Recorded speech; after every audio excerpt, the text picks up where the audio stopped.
الحمد للہ وکفی والصلاة والسلام علی عباده الذین اصطفى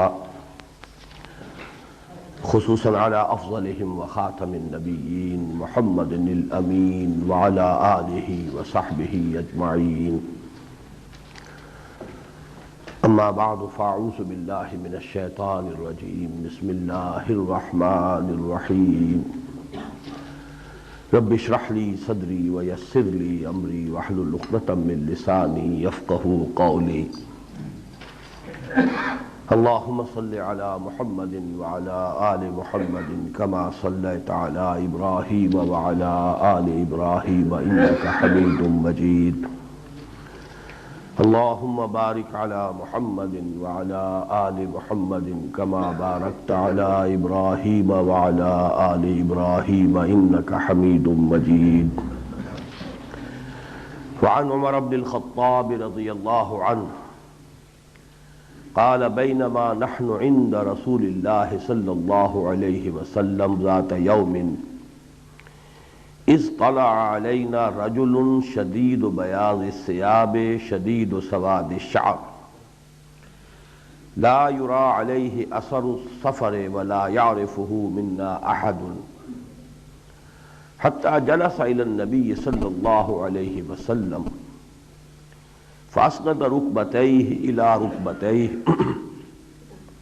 ووضع كفيه على فخذيه وقال يا محمد أخبرني عن الإسلام صلى الله عليه وسلم فقال رسول الله صلى الله عليه وسلم الإسلام أن تشهد أن لا إله إلا الله وأن محمد رسول الله وتقيم الصلاة وتؤتي الزكاة وتصوم رمضان وتحج البيت إن استطعت إليه سبيلا قال صدقت قال فعجبنا له يسأله ويصدقه قال فأخبرني عن الإيمان قال أن تؤمن بالله وملائكته وكتبه ورسله واليوم الآخر وتؤمن بالقدر خيره وشره قال صدقت قال فأخبرني عن الإحسان قال أن تعبد الله كأنك تراه فإن لم تكن تراه فإنه يراك قال فأخبرني عن الساعة قال ما المسؤول عنها بأعلم من السائل قال فأخبرني عن أماراتها قال أن تلد الأمة ربتها وأن ترى الحفاة العراة العالة رعاء الشاء يتطاولون في البنيان قال ثم انطلق فلبثت مليا ثم قال لي يا عمر أتدري من السائل قلت الله ورسوله أعلم قال فإنه جبرائيل أتاكم يعلمكم دينكم رواه مسلم رحمہ اللہ۔ یہ حدیث مبارک جسے حدیث جبرائیل کا نام دیا گیا ہے، چنانچہ یہاں بھی وہ لکھا ہوا ہے باریک الفاظ میں، اور جہاں تک اس کے مرتبے کا تعلق ہے، اس کی اہمیت کا تعلق ہے، وہ اس سے ظاہر ہے کہ اسے محدثین کرام نے ام السنہ قرار دیا ہے، سنت کی جڑ یا سنت کی ماں، ام کے یہ دونوں معنی ہیں۔ تو جیسے قرآن حکیم میں ام القرآن سورہ فاتحہ ہے، گویا کہ وہی درجہ حدیث کے ذخیرے میں سنت رسول صلی اللہ علیہ وسلم کے اعتبار سے اس حدیث نبوی کو حاصل ہے۔ اس سے پہلے کہ ہم اس کے متن کا ترجمہ کریں، میں چند باتیں عرض کر دوں۔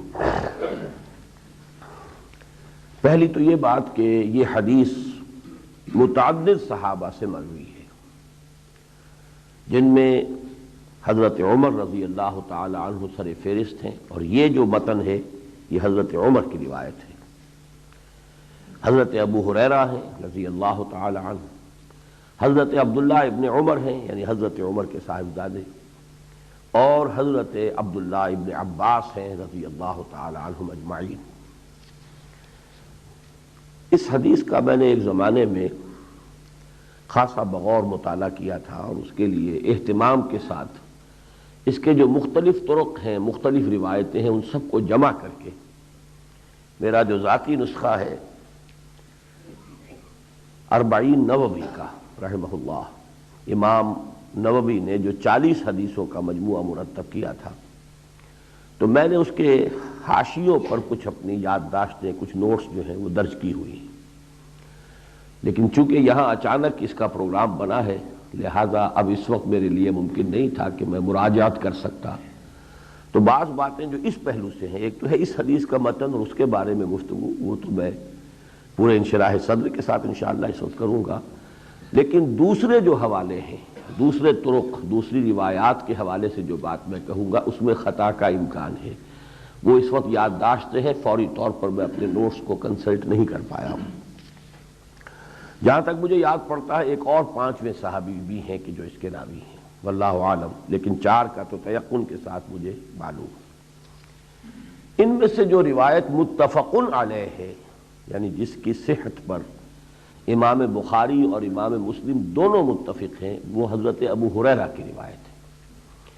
حضرت عمر رضی اللہ تعالی عنہ کی روایت متفق علیہ نہیں ہے، اس کو جیسا کہ آپ نے نیچے دیکھا رواہ مسلم، اسے صرف امام مسلم رحمہ اللہ نے روایت کیا ہے، لیکن چونکہ صحابہ میں ایک تقسیم اس اعتبار سے بھی ہے کہ کچھ فقہائے صحابہ ہیں جن کا فہم، تفقہ دین کی گہرائیوں میں، اس کی حکمتوں کو سمجھنے کا معاملہ جو ہے وہ دوسروں کی نسبت زیادہ ہے۔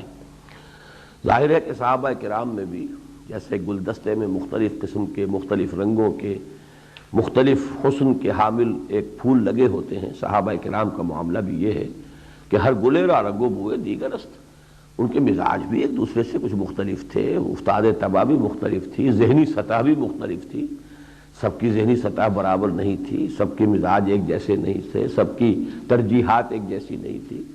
جہاں تک دین کے اصول اور مبادی کا تعلق ہے وہ سب میں مشترک تھے، لیکن پھر اپنا اپنا رنگ تھا۔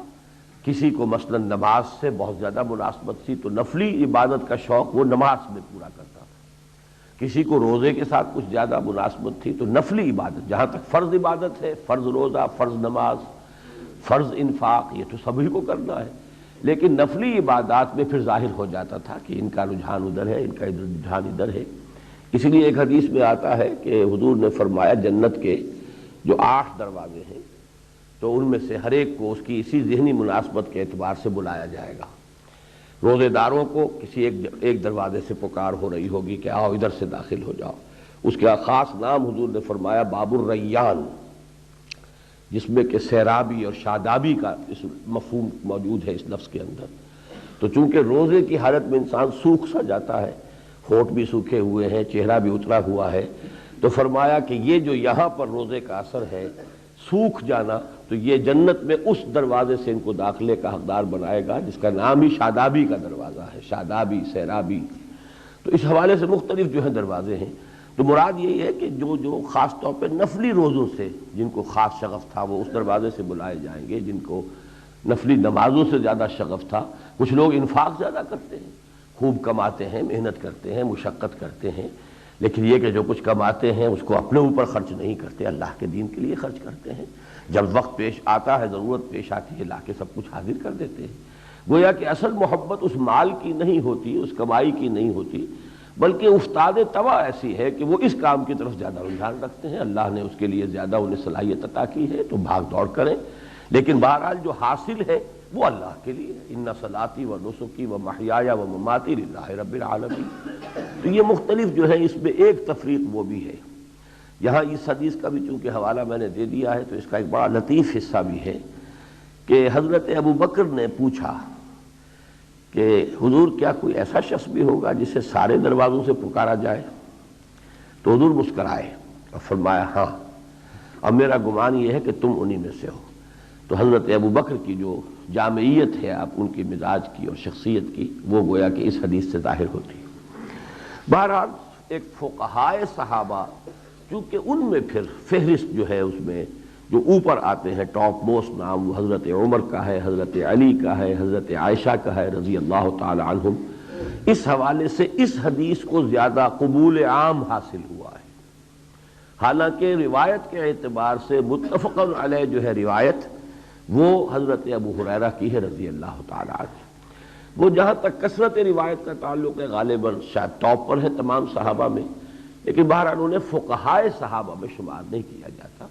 ویسے بھی وہ ایمان بہت دیر میں لائے تھے، غالباً سن 7 ہجری میں ایمان لائے ہیں، البتہ چونکہ اس کے بعد وہ بالکل چپک کر رہ گئے حضور کے ساتھ، اصحاب صفہ میں سے تھے، ہر وقت ہر آن جو ہے وہاں صحبت جو ہے حاصل رہتی تھی، لہذا روایات کی تو کثرت ہے، لیکن بہرحال ان کا مقام جو ہے وہ فقہائے صحابہ میں نہیں ہے۔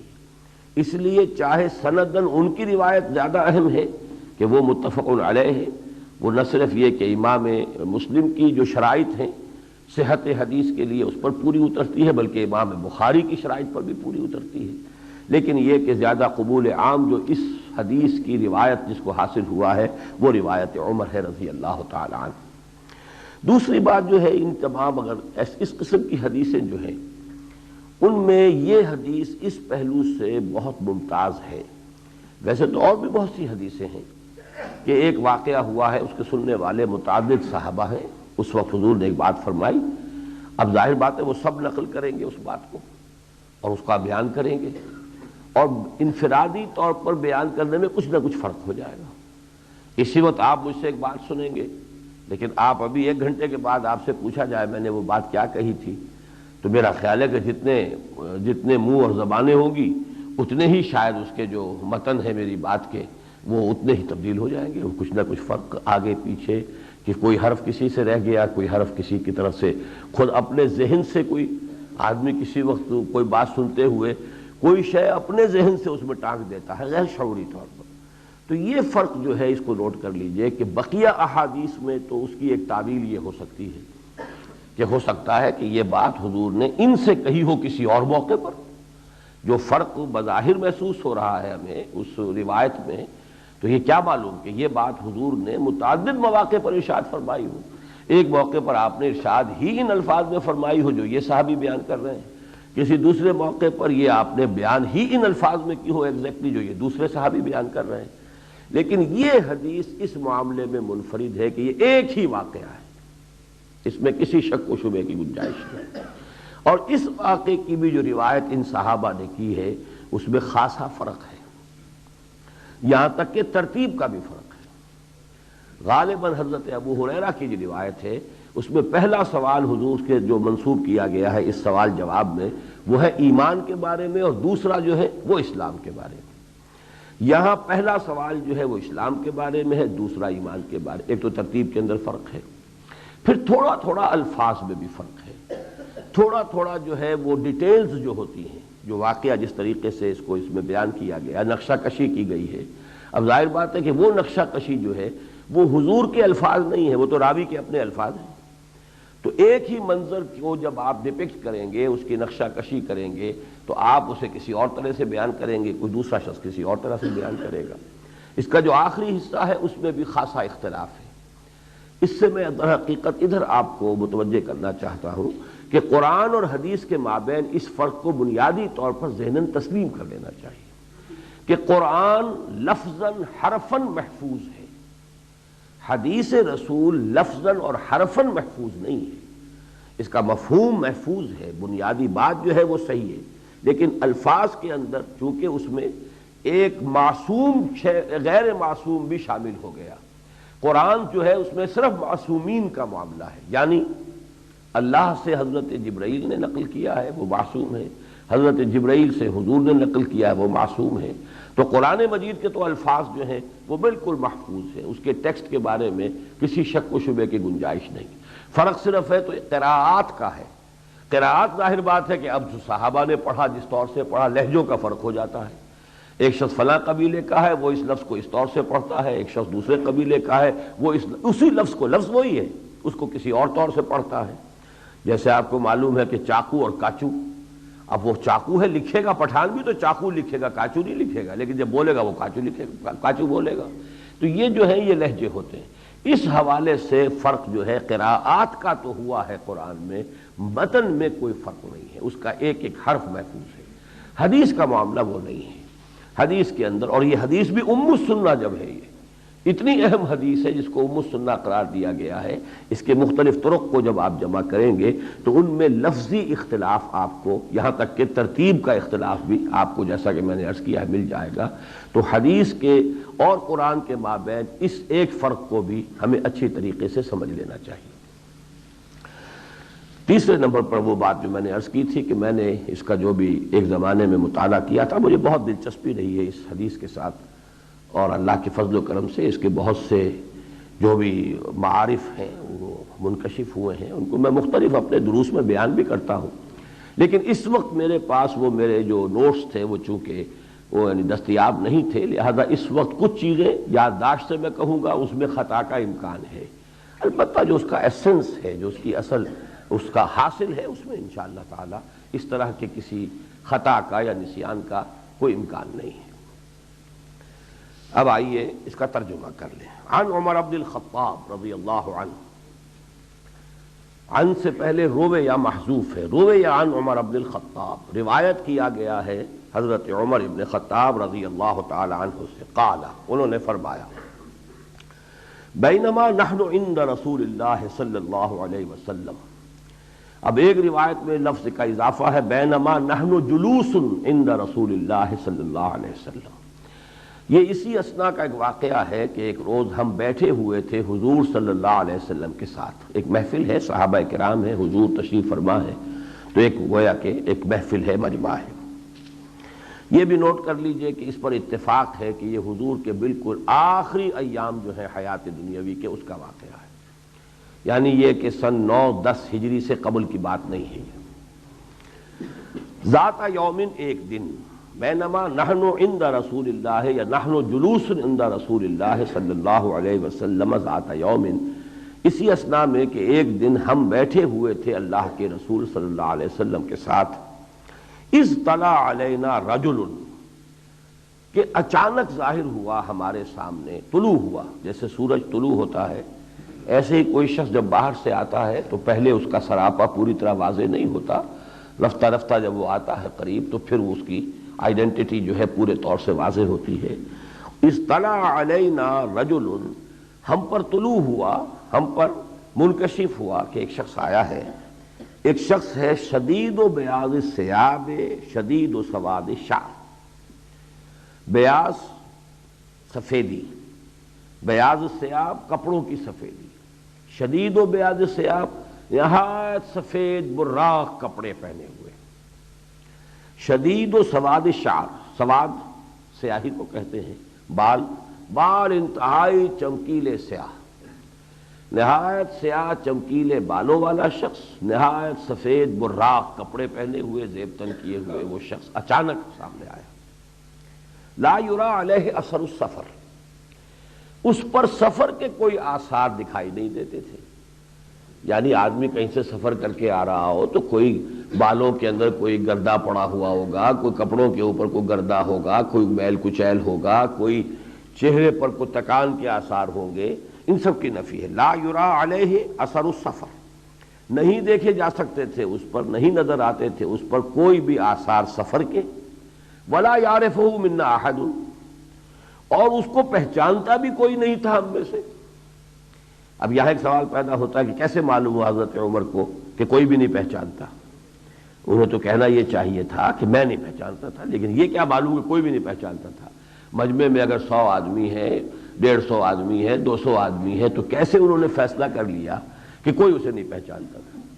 جواب یہ ہے اصل میں کہ کسی مجمع میں اگر ایسا شخص آئے، کوئی بھی جاننے والا ہو، تو وہ اس کا کچھ نہ کچھ استقبال کرتا ہے، کچھ آگے بڑھتا ہے، لیکن یہ کہ ہمارا پورا مجمع جو ہے ایسے بیٹھا رہا جیسے کہ سب کے سب اجنبی ہیں، کسی کی اس سے کوئی پہلے کا کوئی تعارف ہے ہی نہیں، کسی نے اسے گریٹ کیا ہی نہیں، کوئی جیسچر کسی کی طرف سے ایسا نہیں آیا کہ جس سے کوئی مانوسیت یا پرانی جو ہے واقفیت کا کوئی ثبوت ملتا ہو، تو اس سے انہوں نے اندازہ لگایا کہ کوئی بھی ہم میں سے انہیں پہچانتا بھی نہیں تھا۔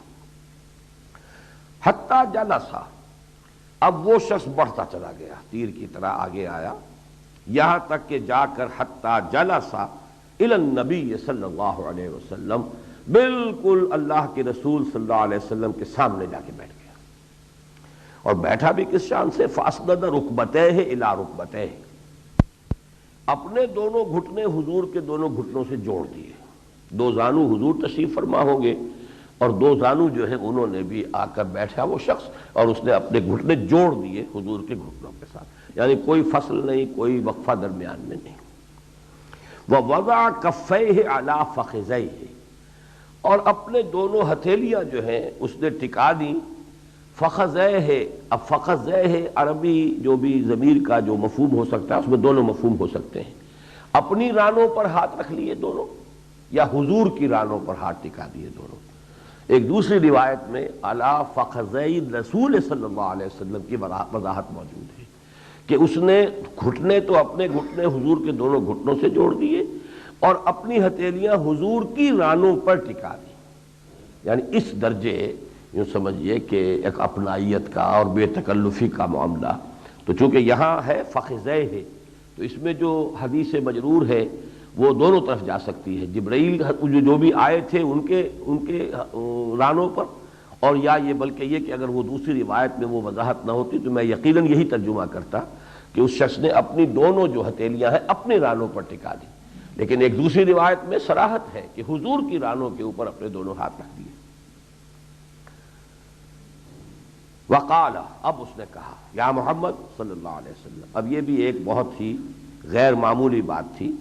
حضور سے عام طور پر خطاب یا رسول اللہ، صحابہ جب بات کرتے تھے تو ادب کے ساتھ آپ کا نام نہیں لیتے تھے.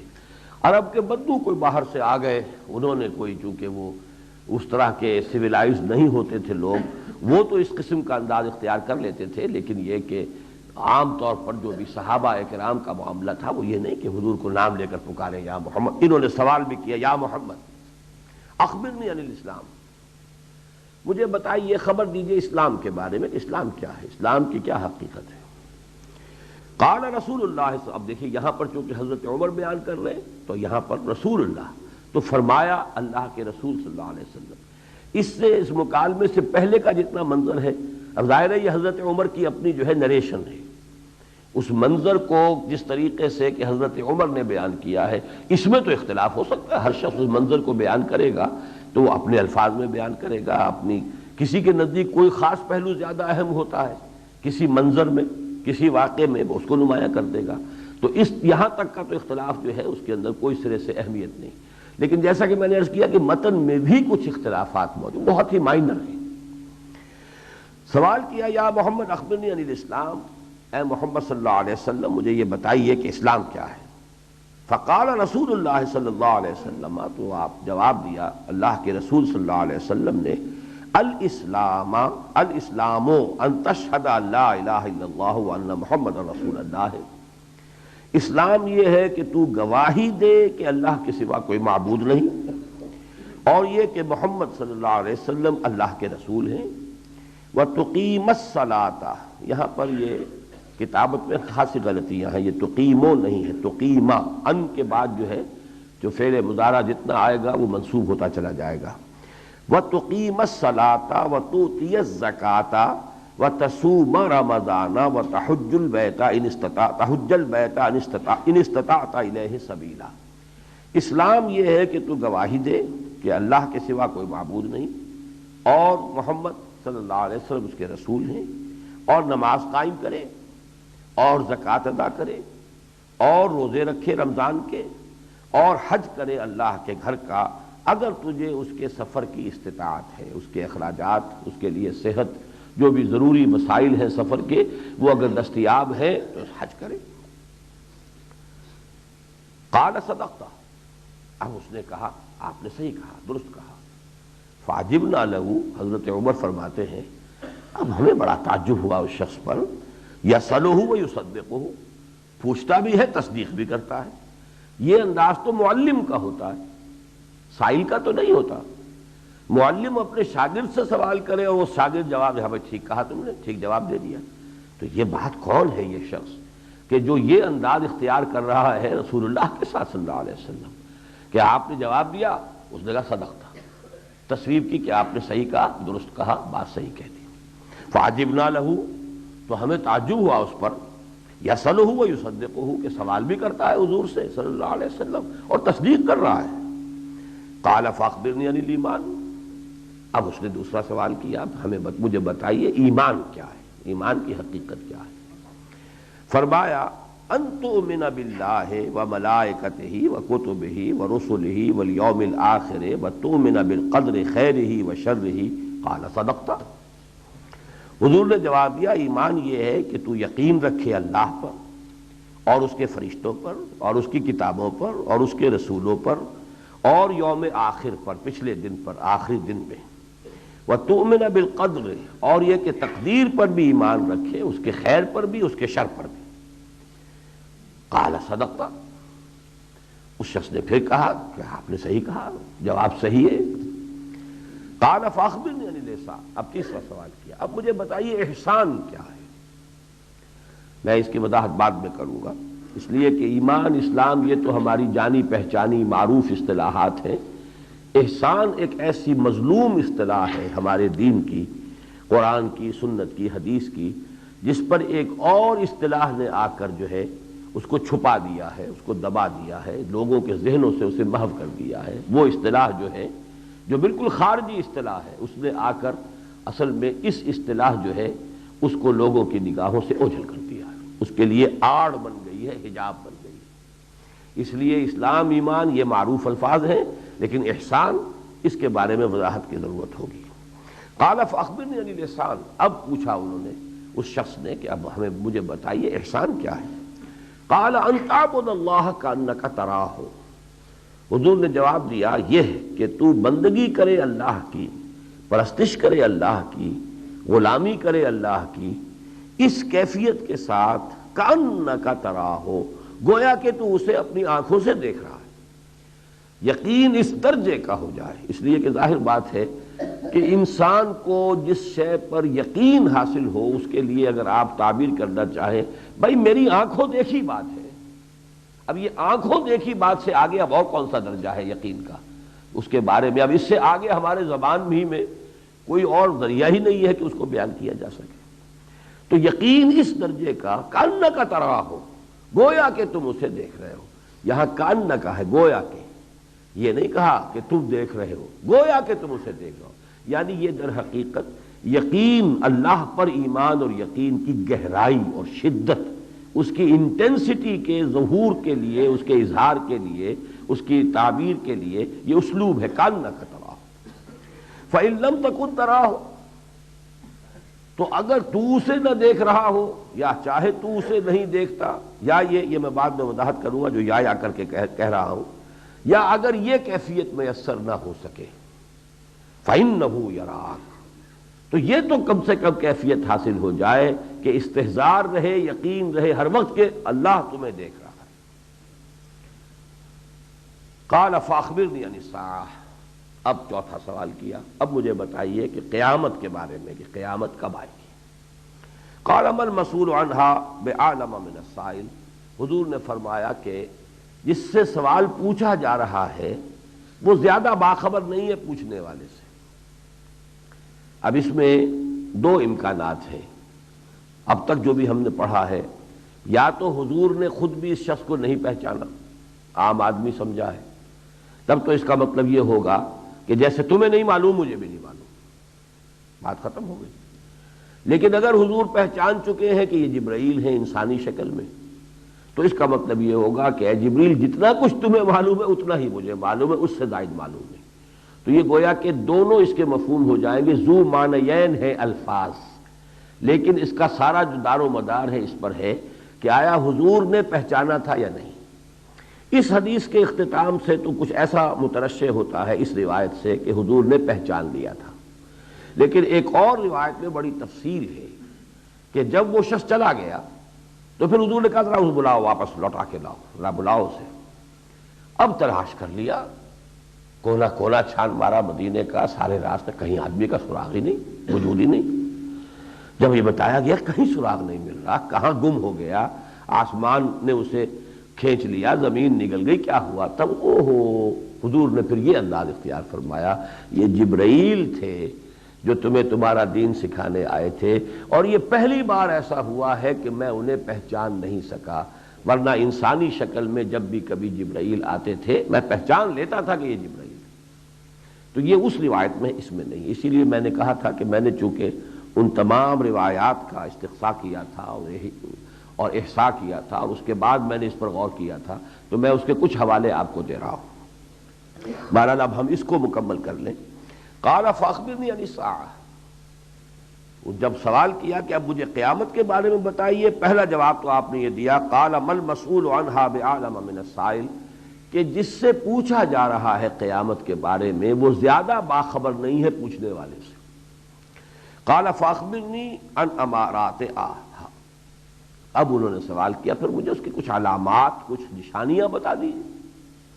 اب ان نشانیوں میں نمبر 1 جو بیان فرمائی وہ جو میں نے کل جمعے میں پرسوں عرض کی تھی، قال ان تلد الامۃ ربتها، یہ کہ کوئی عورت لونڈی اپنی مالکہ کو جنے، یعنی بیٹی جو ہے وہ ماؤں کے ساتھ وہ سلوک کرنے لگیں بیٹیاں کہ جو کوئی مالکہ اپنے کنیز کے ساتھ کرتی ہے. ان تلد الامۃ ربتها وان ترى الحفاة العراة العالة رعاء الشاة يتطاولون في البنيان، اور یہ کہ تم دیکھو کہ وہ بکریوں کے چرانے والے، راعی کی جمع ہے، راعی چرانے والا، کلکم راعٍ وکلکم مسئول عن رعیتہ، تم میں سے ہر شخص کی حیثیت ایک چرواہے کی ہے جس کے کہ چارج میں اللہ نے کچھ انسان دیے ہیں، تو اس سے سوال کیا جائے گا جیسے کہ چرواہا بھیڑوں اور بکریوں کے بارے میں مسئول ہے. رعاء شائع کے ساتھ الفاظ آئے ہیں حفاۃ العراۃ العالۃ، وہ چرواہے جو ننگے پیر رہتے تھے اور جسم پر جن کے کپڑا نہیں ہوتا تھا، عراۃ عریاں، عالۃ نہایت مفلوق الحال مفلس قلاش، ننگے پیر ننگے بدن نہایت مفلس و قلاش جو چرواہے ہوتے تھے بکریوں کو پالنے والے، انہیں تم دیکھو گے یتطاولون فی البنیان، کہ وہ عمارتوں کی بلندی میں ایک دوسرے پر سبقت لے جائیں گے، ہائی رائز اور سکائی اسکریپرز بنائیں گے، وہ اتنی اونچی اونچی عمارتیں بنائیں گے، ایک دوسرے پر سبقت لے جائیں گے. چنانچہ یہ ابوظہبی میں یہ نقشہ آپ کو آپ جا کے آج بھی دیکھ لیجئے کہ بلڈنگ کھڑی ہے، چند سالوں کی تو کل تعمیر ہے، یہ اچھی بھلی بلڈنگ ہے، لیکن یہ کہ چونکہ قریب میں ایک اور کسی شخص نے بلڈنگ اس سے اونچی بنا لی ہے، اب وہ ساری بلڈنگ ڈیمالش ہو رہی ہے کہ اب اس سے اونچی میں نے بنا لی، اور اس میں جب ڈیمالش کرتے ہیں یہ تو مجال نہیں کہ کوئی چیز وہاں سے نکال لیں، اس کے لیے تو لیبر بڑی مہنگی ہے، ایئر کنڈیشنر بھی لگے ہوئے، اسی کے اندر ہر شے جو ہے وہ ملبے کے اندر جا رہی ہے ڈیمالش میں، ایک نئی بلڈنگ وجود میں آ رہی جو اس سے اونچی ہو جائے گی. یہ نقشے جو ہے یہ بین ہی جیسے کہ حضور نے فرمایا یتطاولون فی البنیان، اونچی اونچی عمارتیں بنانے میں وہ ایک دوسرے کا مقابلہ کریں گی. تطاول باب تفاعل، یہ جو طول ہے اس کا اور اونچائی ہے اس کے اندر وہ ایک دوسرے کا مقابلہ کریں گے. ثم انطلق، اس کے بعد وہ صاحب وہ سائل جو تھے وہ شخص وہ چلا گیا. فلبثت ملیا، تو میں کچھ متردد سا رہا، یہ کون سائل تھا، کیسے اس نے سوال کیے، کیا اس کا انداز تھا، کوئی آیا کہاں سے تھا کون، میں اسی میں تھا. فقال علی ثم قال علی یا عمر، اب اس سے یہ معلوم نہیں ہوتا کہ یہ اسی مجلس میں حضرت عمر بیٹھے رہے اسی فکر میں سوچ میں کہ مسئلہ کیا ہے، کون شخص تھا یہ، اور اسی مجلس میں حضور نے سوال کر لیا. اس میں یہ بھی امکان موجود ہے ان الفاظ میں. دوسری روایات میں معلوم ہوتا ہے یہ 3 دن بعد کا واقعہ ہے کہ حضرت عمر معلوم ہوتا ہے کہ وہاں سے چلے گئے، اور اس کے بعد جو واقعہ پیش آیا وہ ان کے علم میں نہیں آیا. یعنی اس کے بعد واقعہ وہ پیش آیا جو دوسری روایت میں آپ کو بتا چکا ہوں کہ جب وہ صاحب چلے گئے سائل تو حضور نے کہا ذرا واپس بلانا ان کو. اب تلاش کر لیا اور کہیں نہیں ملا.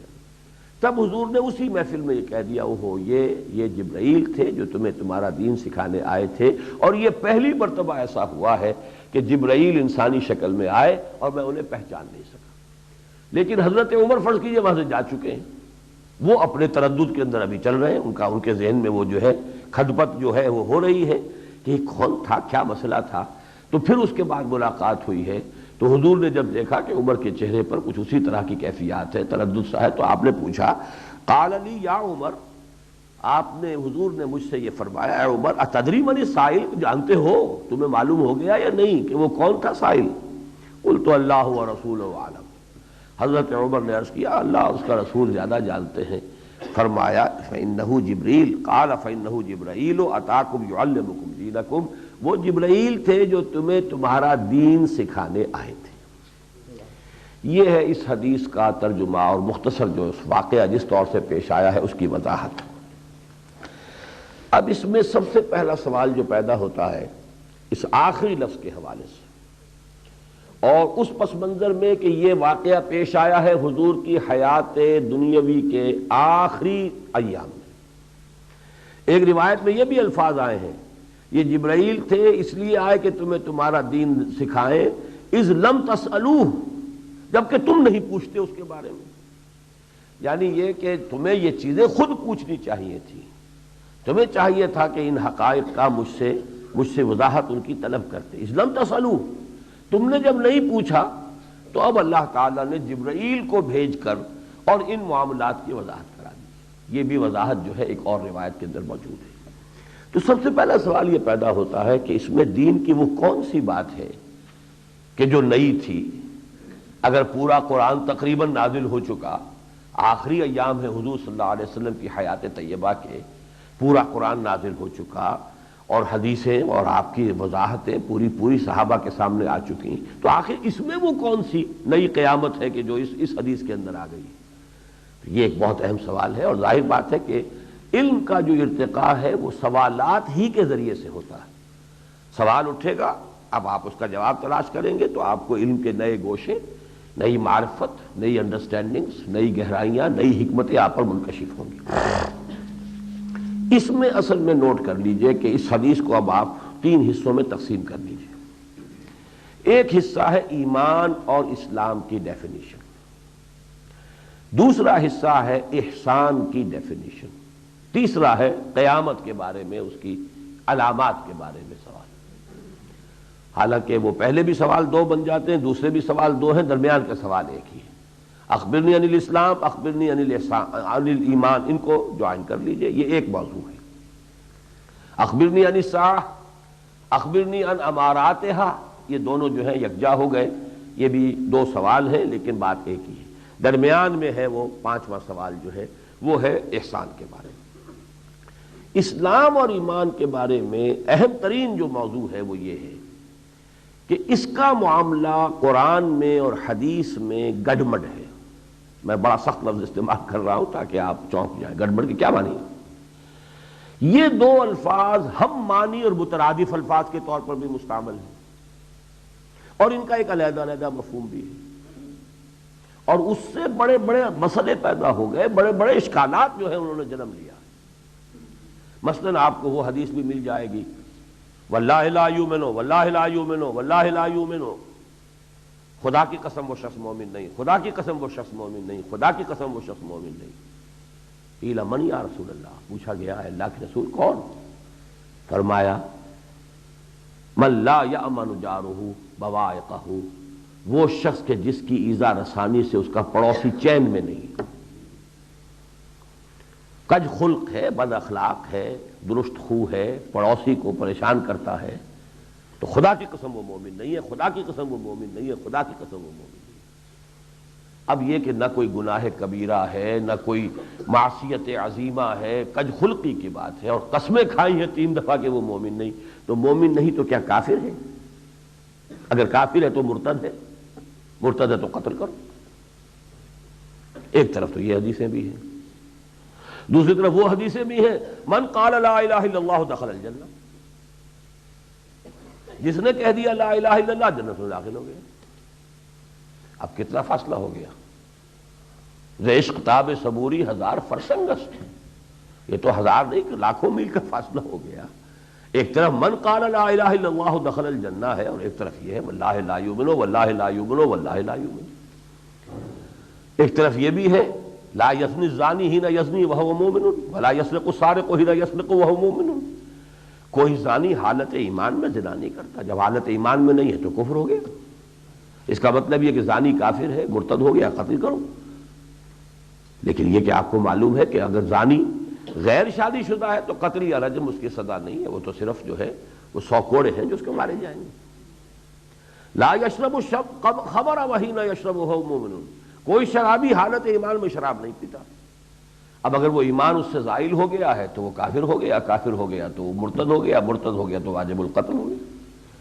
اب یہ سوالات ہیں، اسی طرح قرآن میں بھی ہے ایمان اسلام، جیسے میں نے کل بھی کسی گفتگو میں عرض کیا تھا، ایک اسلام وہ بھی ہے کہ جس کے لیے حضرت ابراہیم دعا کر رہے ہیں، ربنا وجعلنا مسلمین لک ومن ذریتنا امۃ مسلمۃ لک، اور کس عمر میں کر رہے ہیں؟ 100 برس کی عمر میں، سارے امتحانات سے گزر چکے۔ اذ ابتلی ابراہیم ربہ بکلمات فاتمہن، توحید کامل تک پہنچا وہ نوجوان اپنی نوجوانی کی عمر میں، پھر باپ نے گھر سے نکال دیا، بادشاہ سے جو ہے دربار میں پیشی ہو گئی، پھر آگ میں ڈال دیے گئے، اللہ نے وہاں سے بچایا، ملک اور وطن اور قوم کو چھوڑ کر نکلے ہیں، عراق سے آ کر شام کے اندر ہجرت کی ہے، شام میں آ کے آباد ہوئے ہیں، پھر آخری اللہ نے جو امتحان لیا ہے کہ دعائیں مانگ مانگ کر جو بیٹا لیا تھا، جب وہ اکلوتا بیٹا 87 برس کی عمر میں تو اللہ نے بیٹا دیا اسماعیل، جب فلما بلغ اشدہ، اور نہیں میں فلما بلغ معہ السعی، جب اس قابل ہو گیا کہ ابراہیم کا دست و بازو بن جائے، اس کے ساتھ بھاگ دوڑ کر سکے، 13 برس کی عمر کہتے ہیں، اس وقت امتحان لے لیا۔ اب 13 برس کی عمر اسماعیل کی ہے تو 100 برس کی عمر ابراہیم کی ہے، آخری دعا اسے ذبح کر دو ہماری راہ میں، اس میں بھی کامیاب ہو گیا، چھری چلا دی۔ اب اللہ نے جو کیا بچایا وہ دوسری بات ہے۔ اس شخص کی بھی اب جب کہ وہ خانہ کعبہ کی تعمیر کر رہے ہیں اپنے بیٹے کے ساتھ مل کر، تو دعا مانگ رہے ربنا وجعلنا مسلمین لک ومن ذریتنا امۃ مسلمۃ لک۔ اب اسلام کتنی بلند شے ہے، کتنی عظیم حقیقت ہے جس کی کہ دعا کر رہے ہیں ابراہیم اور اسماعیل۔ دوسری طرف کہا قالت الاعراب آمنا قل لم تؤمنوا ولکن قولوا اسلمنا ولما يدخل الایمان فی قلوبکم۔ یہ بدو کہتے ہیں ہم ایمان لے آئے، اے نبی ان سے کہہ دیجئے تم ایمان ہرگز نہیں لائے ہو، یوں کہو کہ ہم اسلام لے آئے ہیں، ہم نے اطاعت قبول کر لی ہے، ہم مسلمان ہو گئے ہیں، اور ابھی تک تو ایمان تمہارے دلوں میں داخل بھی نہیں ہوا۔ یہ بھی اسلام ہے۔ تو اب یہ بھی آپ دیکھیے کتنا وائڈ اپارٹ ہے معاملہ، 1000 فرسنگ وہی معاملہ ہوگا، لاکھوں میل کا فاصلہ ہے۔ پھر قرآن میں آپ کو یہ بھی ملتا ہے یا ایھا الذین آمنوا آمنوا باللہ ورسولہ، اہل ایمان ایمان لاؤ اللہ پر، اس کے رسول پر۔ اور اس مضمون اور اس حدیث کے ساتھ سب سے زیادہ گہری مناسبت قرآن مجید میں جس آیت کو ہے وہ سورہ مائدہ کی آیت ہے، جب شراب کی آخری حرمت آ گئی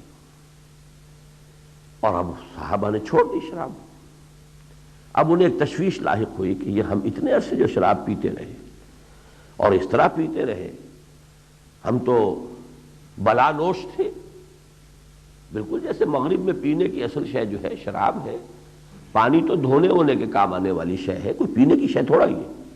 ان کے ہاں بھی کھانے کے ساتھ اصل مشروب جو ہے وہ تو شراب ہوتا ہے۔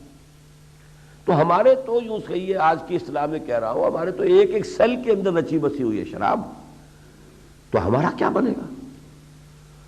اس پر ان کی اس تشویش کو رفع کرنے کے لیے لیس علی الذین آمنوا وعملوا الصالحات جناح فیما طعموا اذا ما اتقوا وآمنوا وعملوا الصالحات ثم اتقوا وآمنوا ثم اتقوا واحسنوا واللہ یحب المحسنین۔ وہاں بھی 3 درجے بیان ہوئے، جیسے اس حدیث میں اسلام ایمان اور احسان کا ہے، وہاں ایمان اور احسان، ایک درجہ ایمان کا، پھر دوسرا درجہ ایمان کا، اور پھر تیسرا درجہ احسان۔ تو یہ جو اصطلاحات کچھ گڈمڈ ہیں، ان کے مفہوم کو علیحدہ علیحدہ کلیئر کٹ بیان کرنا، یہ تھا وہ مسئلہ کہ جس کے لیے اللہ تعالیٰ نے حضرت جبرائیل علیہ الصلاۃ والسلام کو خاص طور پر انسانی صورت میں بھیجا کہ حضور کے مجمع میں وہ پہنچیں اور ایک انسان کی شکل میں جائیں اور سوال کریں، سوال کا حضور جواب دیں، تاکہ وہ جواب سب کے سامنے واضح ہو جائے کہ یہ چیزیں علیحدہ ہو جائیں، اسلام کیا ہے، ایمان کیا ہے۔ اور یہ اس کی اصل اہمیت جو ہے وہ آج آپ کو سمجھ میں آئے گی کہ ایک ہے اس دنیا میں مسلمانوں کا معاشرتی اور سیاسی نظام، اس کی بنیاد کیا ہے؟ اس کی بنیاد ایمان نہیں ہو سکتی، اس لیے کہ ایمان تو مخفی ہے، دل کے اندر ہے۔ کیسے میں بتا سکتا ہوں کہ اس کے دل میں ایمان ہے، اس کے دل میں نہیں ہے؟ ایمان جو ہے ویریفائیبل نہیں ہے، ایمان کے لیے کوئی آلہ ابھی تک جو ہے دریافت نہیں ہوا ہے کہ دل میں اتار دیجئے، الیکٹرو کارڈوگرام لے لیجئے آپ، جو بھی چاہیں لے لیں، لیکن یہ کہ بہرحال یہ پتہ نہیں چل سکتا کہ اس میں ایمان ہے کہ نہیں۔ تو دنیا کا جو ٹھوس نظام آپ کو بنانا ہے، آپ کی بچی کا نکاح ہو رہا ہے، آپ کو یقین ہونا چاہیے کہ جسے آپ اپنی بچی نکاح میں دے رہے ہیں وہ مسلمان ہے، غیر مسلم کے ساتھ تو حرام ہے، آپ نکاح نہیں کر سکتے اپنی بچی کا۔ کیسے معلوم ہو ایمان ہے کہ نہیں ہے؟ مسلمان ہونے کے لیے اگر اس کی جڑ بنیاد اس ایمان کو بنا دیا جائے گا تو ایمان تو ویریفائبل ہی نہیں۔ How can you know it? اسی طرح اسلامی ریاست کا یہ تو خیر آپ نے ہر جگہ ہی ہے کہ ہیڈ آف دی اسٹیٹ سوائے مسلمان کے اور کوئی نہیں ہو سکتا۔ مسلمان ریاستوں میں شاید کوئی بھی نہ ہو ایسی کہ جس کے اندر یہ شرط نہ ہو، لیکن یہ کہ میرے نزدیک تو اسلامی ریاست کا مکمل شہری صرف مسلمان ہوتا ہے۔ اب اگر اس میں ایمان کو شرط آپ بنا دیں گے تو پھر کیسے آپ طے کریں گے کہ یہ شخص جو ہے شہریت اس کو حاصل ہے کہ نہیں ہے، ایمان ہے کہ نہیں ہے؟ تو معلوم ہوا کہ اب دو حصوں میں تقسیم کر دی، ایک ہے آخرت کا معاملہ، ایک ہے دنیا کا معاملہ۔ دنیا کا ہمارا سارا نظام اسلام پر قائم ہے، ایمان پر نہیں، قانونی۔ حقیقت کا رنگ تو اس میں تبھی پیدا ہوگا جب ایمان بھی ہو، لیکن قانون قانون ہے۔ قانون تو ٹھوس بنیادوں پر کھڑا ہو سکتا ہے، وہ گمان پر یا ایسی چیزوں پر کہ جس میں کوئی یقین والی بات نہ ہو، قانون کا جو ہے اطلاق نہیں ہوگا وہاں تو، بلکہ شبہ ہوا اور شبہ جو ہے اس کا فائدہ ملزم کو پہنچے گا۔ لہذا یہاں آپ کو کچھ ٹھوس بنیادیں قائم کرنی پڑیں گی کہ مسلمان معاشرے کا رکن کون ہے، مسلمان کون ہے، اسی طریقے سے اسلامی ریاست کا شہری کون ہے، کس کو وہ حقوق شہریت بتمام و کمال حاصل ہے، کون یہاں پر جو بھی ریاستی ذمہ داریاں ہیں ان کا اہل ہو سکتا ہے۔ یہ ساری چیزیں جو ہیں ان کا تعلق ایمان سے نہیں ہے۔ یہ بات ہو سکتا ہے اب بھی بعض حضرات کو عجیب سی لگ رہی ہو، میں اس لیے ریپیٹ کر رہا ہوں، اس کا تمام تر تعلق جو ہے وہ اسلام سے ہے، اور اسلام کی تعبیر کی گئی اس میں لفظ شہادت ہے، زبان سے گواہی دیتا ہو کہ اللہ کے سوا کوئی معبود نہیں اور محمد اللہ کے بندے اور رسول ہیں۔ یہ تو اب ویریفائبل ہے، گواہی دیتا ہے کہ نہیں دیتا؟ I bear witness to the fact that there is no God except Allah and that Muhammad sallallahu alaihi wasallam is his servant and messenger۔ تو یہ جو ٹیسٹیمنی ہے یہ تو ظاہر کی بات ہے، یہ قانون کی بات ہے، اس کے اوپر سارا دار و مدار ہوگا۔ اس کے ساتھ چار چیزیں شامل کر دی گئی، نماز کی اقامت، روزہ، زکوٰۃ، یہ گویا کہ شعائر اسلام یا وہ پلرز جن کو کہا گیا ارکان اسلام، ان کو شامل کر دیا گیا۔ یہ ظاہری چیزیں ہیں۔ منافق بھی اگر ہے، اگر وہ منافق اپنے آپ کو مسلمان شمار کرانا چاہتا ہے، یہ چاروں چیزیں تو کرنی پڑے گی۔ البتہ دیکھیے یہ جو موضوع ہے جو میں اس وقت آپ کے سامنے عرض کر رہا ہوں کہ دین کا وہ کون سا پہلو تھا جو تشنا رہ گیا تھا یا جو مبہم رہ گیا تھا، جس کو سکھانے کے لیے اللہ تعالیٰ نے حضرت جبرائیل کو اس طرح سے بھیجا ہے، تو اسی کی اہمیت ہے کہ جس کی وجہ سے امام ابو حنیفہ کی تو واقعتاً تصنیف ہے ہی صرف ایک، باقی سارے فتاوی جو ہیں ان کے، یہ ان کی کوئی کتاب نہیں ہے، کوئی مرتب کتاب نہیں ہے۔ یہ تو فقہ حنفی کے جو فتاوی ہیں ان کے شاگردوں کے حوالے سے پھر یہ مرتب ہو گئے ہیں۔ تصنیف کوئی نہیں ہے امام صاحب کی سوائے الفقہ الاکبر، اور الفقہ الاکبر میں ان مسائل سے بحث ہوئی ہے۔ یہ در حقیقت وہ الفقہ الاکبر ہے، سب سے اونچی فقہ یہ ہے، بنیادی فقہ بھی یہ ہے، اونچی بھی یہ ہے کہ آپ سمجھیں اسلام یہ ہے، ایمان یہ ہے۔ اسلام میں کلمہ شہادت شامل ہے صرف ایمان کا، اس سے آگے کی چیز اس کے اندر وہ شامل ہی نہیں۔ اس میں تو پھر نماز، روزہ، حج، زکوٰۃ جو افعال ہیں، اعمال ہیں، نظر آنے والی شے ہیں، آنکھوں سے دیکھی جا سکتی ہیں، ان کو شامل کیا گیا ہے۔ اور اسی پر پھر جو اہم ترین فتویٰ ہے امام اعظم امام ابو حنیفہ کا، الفقہ الاکبر کا سب سے اہم فتویٰ وہ یہ ہے کہ کسی شخص کی اس کے عمل کی بنا پر تکفیر نہیں کی جائے، تارک صلاۃ کافر نہیں قرار دیا جائے گا، منکر صلاۃ کافر قرار دیا جائے گا۔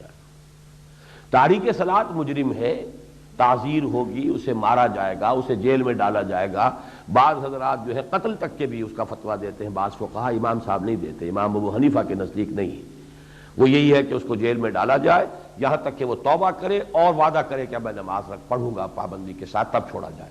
باقی بعض حضرات اسے، لیکن ان میں بھی پھر اختلاف ہے کہ آیا تعزیراً کہا جائے گا یا یہ کہ حداً۔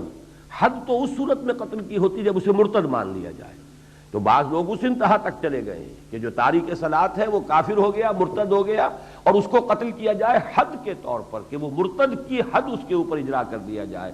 لیکن امام اعظم امام ابو حنیفہ، جن کے بارے میں میں پورے اطمینان اور انشراح کے ساتھ کہتا ہوں کہ جو سینس آف لا اللہ نے حضرت امام ابو حنیفہ کو عطا کیا تھا، اس کی شاید دنیا میں کہیں کوئی مثال نہیں ملے۔ اس قدر باریکی کے ساتھ انہوں نے جا کے معاملات طے کیے۔ اتنی بات کہہ دی لا یزید ولا ینقص، بظاہر کتاب و سنت کی اتنی بڑی نفی ہے، قرآن میں ایمان کے اضافے کا ذکر ہے، ما زادہم الا ایمانا و تسلیما، قرآن کے الفاظ، زادتہم ایمانا، ان کے ایمان میں اضافہ ہو گیا۔ وہ کہتے لا یزید ولا ینقص، قرآن کا انکار کر رہے ہیں۔ نہیں، در حقیقت وہ اس کا قانونی پہلو ہے۔ اسلام کا جو سٹیٹس ہے دنیا میں کہ وہ مسلمان ہے، وہ نہ گھٹتا ہے نہ بڑھتا ہے، سٹیٹس اسٹیشنری۔ اس کے جو دستوری اور قانونی حقوق ہیں وہ بالکل برابر رہیں گے، نہ کم ہوں گے نہ بڑھیں گے۔ یہ نہیں ہے کہ ایک فاسق و فاجر مسلمان کے جو قانونی اور دستوری حقوق ہیں وہ کم ہیں، اور ایک متقی اور بڑے پابند صوم و صلاۃ مسلمان کے قانونی اور دستوری حقوق زیادہ ہیں۔ لا یزید ولا ینقص، اس معنی میں ایمان نہ بڑھتا ہے نہ گھٹتا ہے، وہ تو ایک جگہ پر کھڑا ہے، بلکہ وہاں تو یہی ہوگا یا ہے تو پورا ہے، آل اور نن لا، یہ ہمارے ہاں فزیولوجی کا ایک قانون ہے، آل اور نن لا۔ کوئی شے ہوگی تو پوری ہوگی، نہیں ہوگی تو زیرو۔ خاص طور پہ یہ جو والنٹری مسلز ہوتے ہیں، ایک مسلز تو ہمارے وجود میں ایسے ہیں کہ جن کو حرکت میں لانا ہمارے اختیار میں نہیں، وہ خود بخود حرکت میں ہے، نہ اسے روکنا ہمارے اختیار میں نہ چلانا اختیار۔ جیسے دل کا، یہ بھی تو آخر مسل ہی ہے نا، یہ جو کنٹریکٹ کر رہا ہے یہ ہمارے اختیار میں نہیں ہے، یہ تو خود بخود ہی چلتا ہے۔ انتڑیوں کے اندر مسلز ہیں جو اس کے اندر حرکت پیدا کرتے ہیں، وہ ہمارے اختیار میں نہیں۔ اب پھاڑا ہو گیا، اب بے بس ہو کر بیٹھے ہوئے، انتڑیوں کو جنبش دینے کی اپنے اندر تو اختیار میں ہے ہی نہیں، وہ تو انوالنٹری ہے۔ والنٹری مسل جو ہے، جس سے میں نے اپنے اس ہاتھ کو جو ہے جنبش دی ہے، والنٹری مسل کا ہر فائبر جو ہے، ہر سیل، اس کے بارے میں یہ آل اور نن لا ہے۔ اس کو سٹیمولس جو پاس ہوگا اگر پورا ہے تو وہ حرکت کرے گا، اس سے ذرا سا بھی کم ہے تو حرکت میں آئے گا ہی نہیں۔ یعنی یہ کہ یا تو حرکت کرے گا تو پورا کنٹریکٹ کرے گا، اور اگر نہیں کرے گا تو بس وہ جنبش ہی نہیں کھائے گا۔ آل اور نن لا، یہ آل اور نن لا ہے جو اسلام کے بارے میں اس جو ہے وہ مستعمل ہوگا، کہ یا تو مسلمان ہے تو ہے، بس اس کے تمام حقوق جو ہے دستوری اور قانونی وہ اس کو حاصل ہے، یا پھر یہ کہ مرتد ہو گیا تو زیرو ہو گئے۔ بیچ میں نہیں ہو سکتا یہ 50% اور یہ 30% اور یہ 70%۔ اس کے قانونی اور دستوری حقوق جو ہیں وہ آل اور نن لا جو ہے اسے گورن کرے گا۔ تو یہ ہے اصل میں وہ مسئلہ، اسی میں تو ٹھوکریں کھائی ہیں۔ سب سے بڑا گمراہ کن فرقہ جو پیدا ہوا اسلام میں وہ خوارج کا تھا، اور یہ خوارج اتنے متقی، اتنے زاہد، اتنے نمازی، اتنے عبادت گزار، اتنا روزہ رکھنے والے تھے کہ اس وقت کے ماحول میں ان جیسا کوئی تھا ہی نہیں، بحیثیت مجموعی۔ لیکن غلطی اسی میں ہوئی کہ ان حدیثوں پر جس کو کہ میں نے آپ سے کہا ہے، جس کی چند مثالیں دی تھیں، جن میں یہ آ گیا کہ جس شخص نے شراب پی، لا یشرب الخمر حین یشرب وہو مومن، جس شخص نے شراب پی ہے وہ مومن نہیں رہا، مومن نہیں رہا تو کافر ہو گیا، کافر ہو گیا تو مرتد ہو گیا، مرتد ہو گیا تو قتل کرو۔ اس کا مال بھی تمہارے لیے مباح ہے، اور اس کی بیوی بھی اب تمہاری لونڈی بن سکتی ہے۔ ذرا سی غلطی، انتہائی تقوی، انتہائی نیکی، انتہائی عبادت گزاری، انتہائی سمجھیے کہ دینداری، لیکن فکری اور جو غلطی جو ہے نظریاتی، تھوڑی سی غلطی ہے، اس میں تشدد کہہ لیں، انتہا پسندی کہہ لیں، لیکن نتیجہ تو یہاں تک نکل رہا ہے کہ جب اس نے گناہ کبیرہ کیا، گناہ کبیرہ کا مرتکب کافر ہے، مسلمان تھا کافر ہو گیا، اس کا مطلب مرتد ہے تو واجب القتل ہے۔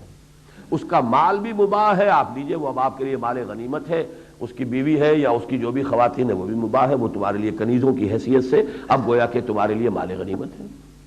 اتنا بڑا فتنہ صرف اس مس انٹرپریٹیشن کی وجہ سے پیدا ہو گیا۔ اس سے آپ کو اصل میں اس اہمیت کا اندازہ ہوگا کہ یہ کیوں اللہ تعالیٰ نے ان دونوں کیٹیگریز کو، کیونکہ قرآن مجید میں یہ دونوں کیٹیگریز اس طور سے بھی بیان ہوئی کہ دونوں کو ایمان کہا گیا۔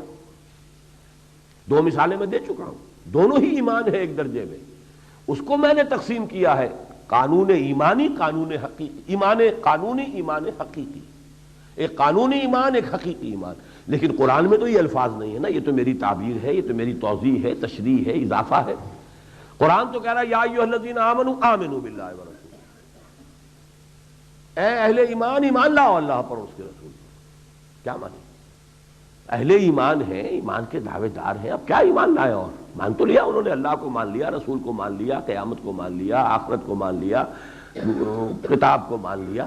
یا ایھا الذین آمنوا آمنوا باللہ ورسولہ والکتاب الذی نزل علی رسولہ والکتاب الذی انزل من قبل۔ اسی طرح میں نے دوسری آیت آپ کو سنا دی، لیس علی الذین آمنوا وعملوا الصالحات جناح فیما تعبوا اذا ما اتقوا وآمنوا وعملوا الصالحات ثم اتقوا وآمنوا ثم اتقوا واحسنوا واللہ یحب المحسنین۔ یہ ایمان دو کیسے ہو گئے؟ پہلے تقویٰ تھا، ایمان لائے، عمل صالح کیا، پھر اور تقویٰ بڑھا اور ایمان لائے، پھر اور تقویٰ بڑھا، پھر احسان کے درجے پر فائز ہو گئے۔ تین مرحلے بیان کیے، لیکن پہلے دونوں مرحلوں میں لفظ مشترک آ رہا ہے ایمان۔ صرف ایک آیت ہے پورے قرآن میں، اور اس آیت سورہ حجرات کی ہے، جہاں اس پہلے ایمان کو اسلام سے تعبیر کر دیا۔ قالت الاعراب آمنا قل لم تؤمنوا ولکن قولوا اسلمنا ولما يدخل الایمان فی قلوبکم۔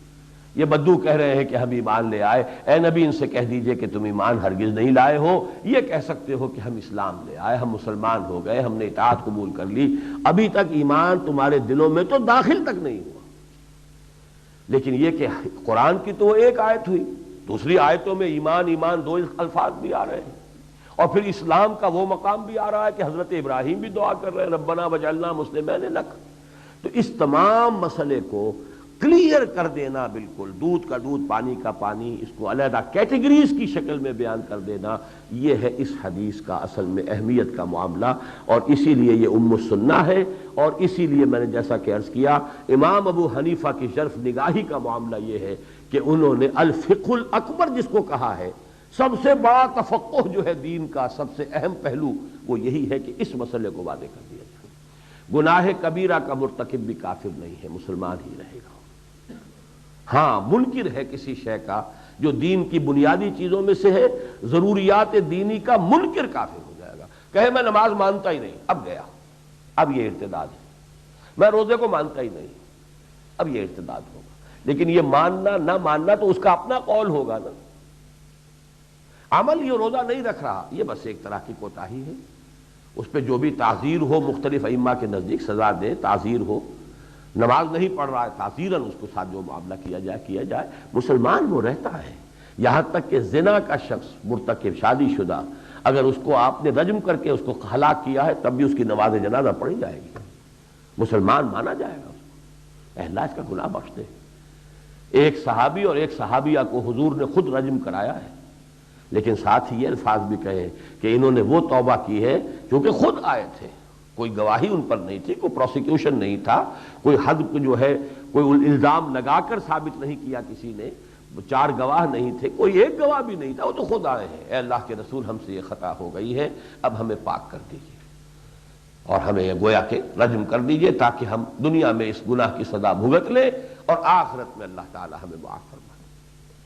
تو حضور نے ٹالنے کی بھی کوشش کی ہے۔ غامدیہ خاتون جو تھی انہیں تو اتنا ٹالا ہے، پوچھا کہ تمہیں ہو سکتا ہے کہ حمل رہ گیا ہو؟ عرض کیا جی ہاں حمل تو ہے۔ فرمایا جاؤ پھر، تمہارا قصور ہے جو کچھ ہے، اس ننھی جان کا کیا قصور ہے تمہارے پیٹ میں، جاؤ وضع عمل کے بعد آنا۔ اب امکان تھا کہ اس کے اوپر کوئی کیفیت ایسی طاری ہو جاتی، میں نے کیا حماقت کی، رجم کے لیے چلی گئی تھی، اب بھاگو یہاں سے، جان بچاؤ کہیں جاؤ۔ وضع عمل کے بعد پھر موجود، حضور وضع حمل ہو چکا ہے، میں حاضر ہوں۔ تو ابھی تو وہ تمہارے اوپر ڈیپینڈنٹ ہے، ابھی وہ کچھ کھا پی نہیں سکتا بچہ، تمہارا دودھ چاہیے اسے، جاؤ دودھ پلاؤ۔ اس کے بعد چلی آ رہی ہے کہ اس کے ہاتھ میں روٹی کا ٹکڑا بھی ہے بچے کے، کہ حضور اب یہ کھانے کے قابل ہو گیا، ٹھیک ہے اب رجم کر دو بھائی اس کو۔ رجم کیا ہے، اور پھر فرمایا ہے، کسی نے کہہ دیا کہ کتنی یہ بے حیا عورت تھی، تو آپ نے ڈانٹا ہے کہ اس نے وہ توبہ کی ہے کہ اگر تمام آبادی مدینے کی جو ہے ان پر تقسیم کر دی جائے تو سب کی نجات کے لیے کافی ہو جائے۔ تو یہ ہے کہ ایک جگہ حد ہے، حد جاری کی جائے گی، وہ اللہ کا قانون ہے، اس میں جو بھی ڈھیل دی جائے وہ الگ بات ہے۔ 22 جب آئے ہیں حضور مجھ سے تو میں نے زنا کیا ہے، مجھے رجم کر دیجیے. آپ صحابہ سے پوچھ رہے یہ پاگل تو نہیں ہے کہیں، اسے کوئی جنون کا عارضہ تو نہیں ہو گیا؟ لوگوں نے کہا کہ نہیں حضور ٹھیک ٹھاک ہے، یہ تو صاحب عقل ہے، فہم ہے، شعور ہے. اچھا ذرا اس کا منہ سونگو، کہیں شراب تو نہیں پی ہوئی اس نے، کہیں نشے میں تو نہیں کہہ رہا ہے یہ؟ نہیں نشے میں بھی نہیں. سارے طرف. پھر آپ کہتے ہیں بھائی شاید ہو سکتا ہے کہ تم نے صرف بس یعنی ابتدائی ہی کوئی مرحلے ہوئے ہو، کوئی ہم آغوشی ہوئی ہو، صرف بوس و کنار ہوا ہو اور بالفعل زنا کا عمل نہ کیا ہو. نہیں نہیں حضور میں نے تو زنا کیا. جب ہر طرف سے اب اس کو حضور نے جو بھی ہو سکتی تھی رعایتیں، جو بھی دروازے ہو سکتے تھے اسکیپ کے، وہ سارے آپ نے کھول دیے ایک ایک کر کے. جب ہر طرف سے اس نے کہا نہیں تو پھر کہا جاؤ کر دو اس کو، رجم کرو، رجم کیا. تو یہ معاملہ ہے اصل میں کہ الفقہ الاکبر جو ہے وہ در حقیقت ان اہم ترین یہ جزیات جو ہے وضو کے نواقض اور وضو کے معاملات اور یہ ہاتھ جو ہے وہ کہاں تک دھونا ہے اور کہاں تک نہیں دھونا ہے یہ بھی ہے، لیکن یہ ہے اصل شے جس کے اوپر کے ریاست کا معاملہ ہے، لوگوں کا، قانون کا، دستور کا دار و مدار ہوگا. باقی غایت مغیہ میں شامل ہے کہ نہیں ہے یہ بحثیں ہمارے یہاں بڑی لمبی لمبی کہ تم اپنے ہاتھ دھو کوہنیوں تک. اب تک جو ہے غایت کوہنی ہوئی تو یہ غایت مغیہ میں داخل ہے کہ نہیں؟ آیا اس کو بھی دھونا لازم ہے؟ یا جب کوہنیوں تک کہا ہے تو کوہنی اگر وہ رہ جائے خشک تو وضو ہو جائے گا کہ نہیں ہو جائے گا؟ یہ مسئلہ، اس پہ بڑی بحثیں ہیں، اس کے اوپر لمبے چوڑے مارکے ہیں. اصول کو پہلے طے کرنا پڑے گا غایت مغیہ میں داخل ہے کہ نہیں، یعنی جس شے کو کسی شے کی حد قرار دیا جائے وہ حد بھی اس شے کے اندر شامل ہے یا باہر ہے. تو یہ بھی فقہ ہے، میں اس کی کوئی توہین نہیں کر رہا، یہ کرنا پڑے گا. قانون تو بہرحال آئے گا تو قانون میں تو بال کی کھال اترتی ہے. بڑے بڑے مقدمے جو ہیں معمولی سے کسی ٹیکنیکل ایشو کے اوپر ادھر سے ادھر ہو جاتے ہیں. لیکن یہ کہ ایک ہے یہ فقہ الاکبر، اس فقہ الاکبر میں اب یہ سمجھ لیجئے یہ 5 شرائط ہیں جو پوری کر دے تو وہ مسلمان ہے، وہ آپ کے مسلمان معاشرے کا ایک فرد ہے، اسلامی ریاست کا ایک رکن ہے.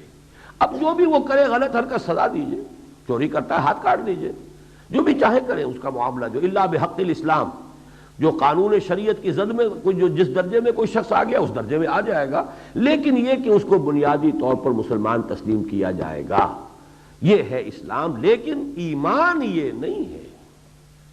اس اسلام کا سارا تعلق اس دنیاوی نظام کے ساتھ ہے، معاشرت اور ریاست اور سیاست اور اس کی شہریت اس سے متعلق ہے.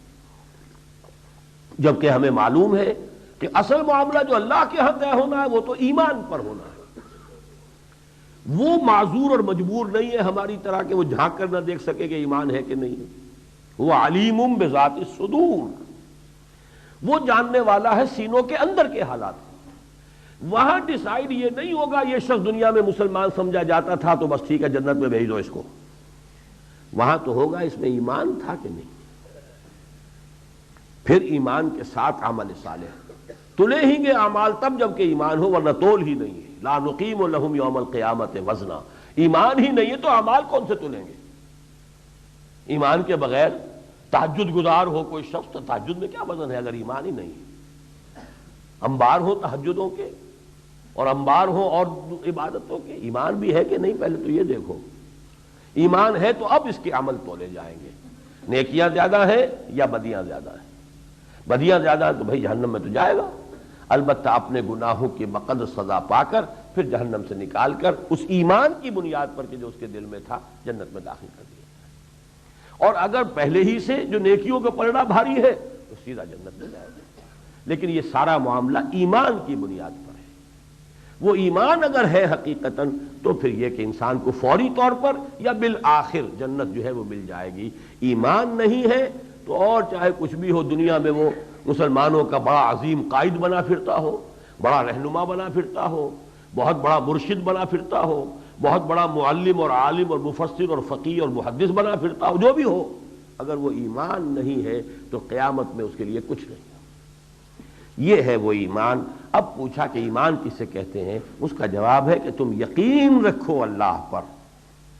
ان تؤمن باللہ وملائکتہ وکتبہ ورسلہ والیوم الآخر، اللہ پر ایمان اس کے فرشتوں پر ایمان، اس کی کتابوں پر ایمان، اس کے رسولوں پر ایمان، اور یوم آخر پر جزا و سزا کے فیصلے ہوں گے، وزن اعمال ہوگا، بعث بعد الموت ہوگا، اس پر ایمان، والقدر تؤمن بالقدر خیرہ و شرہ، اور تقدیر پر ایمان۔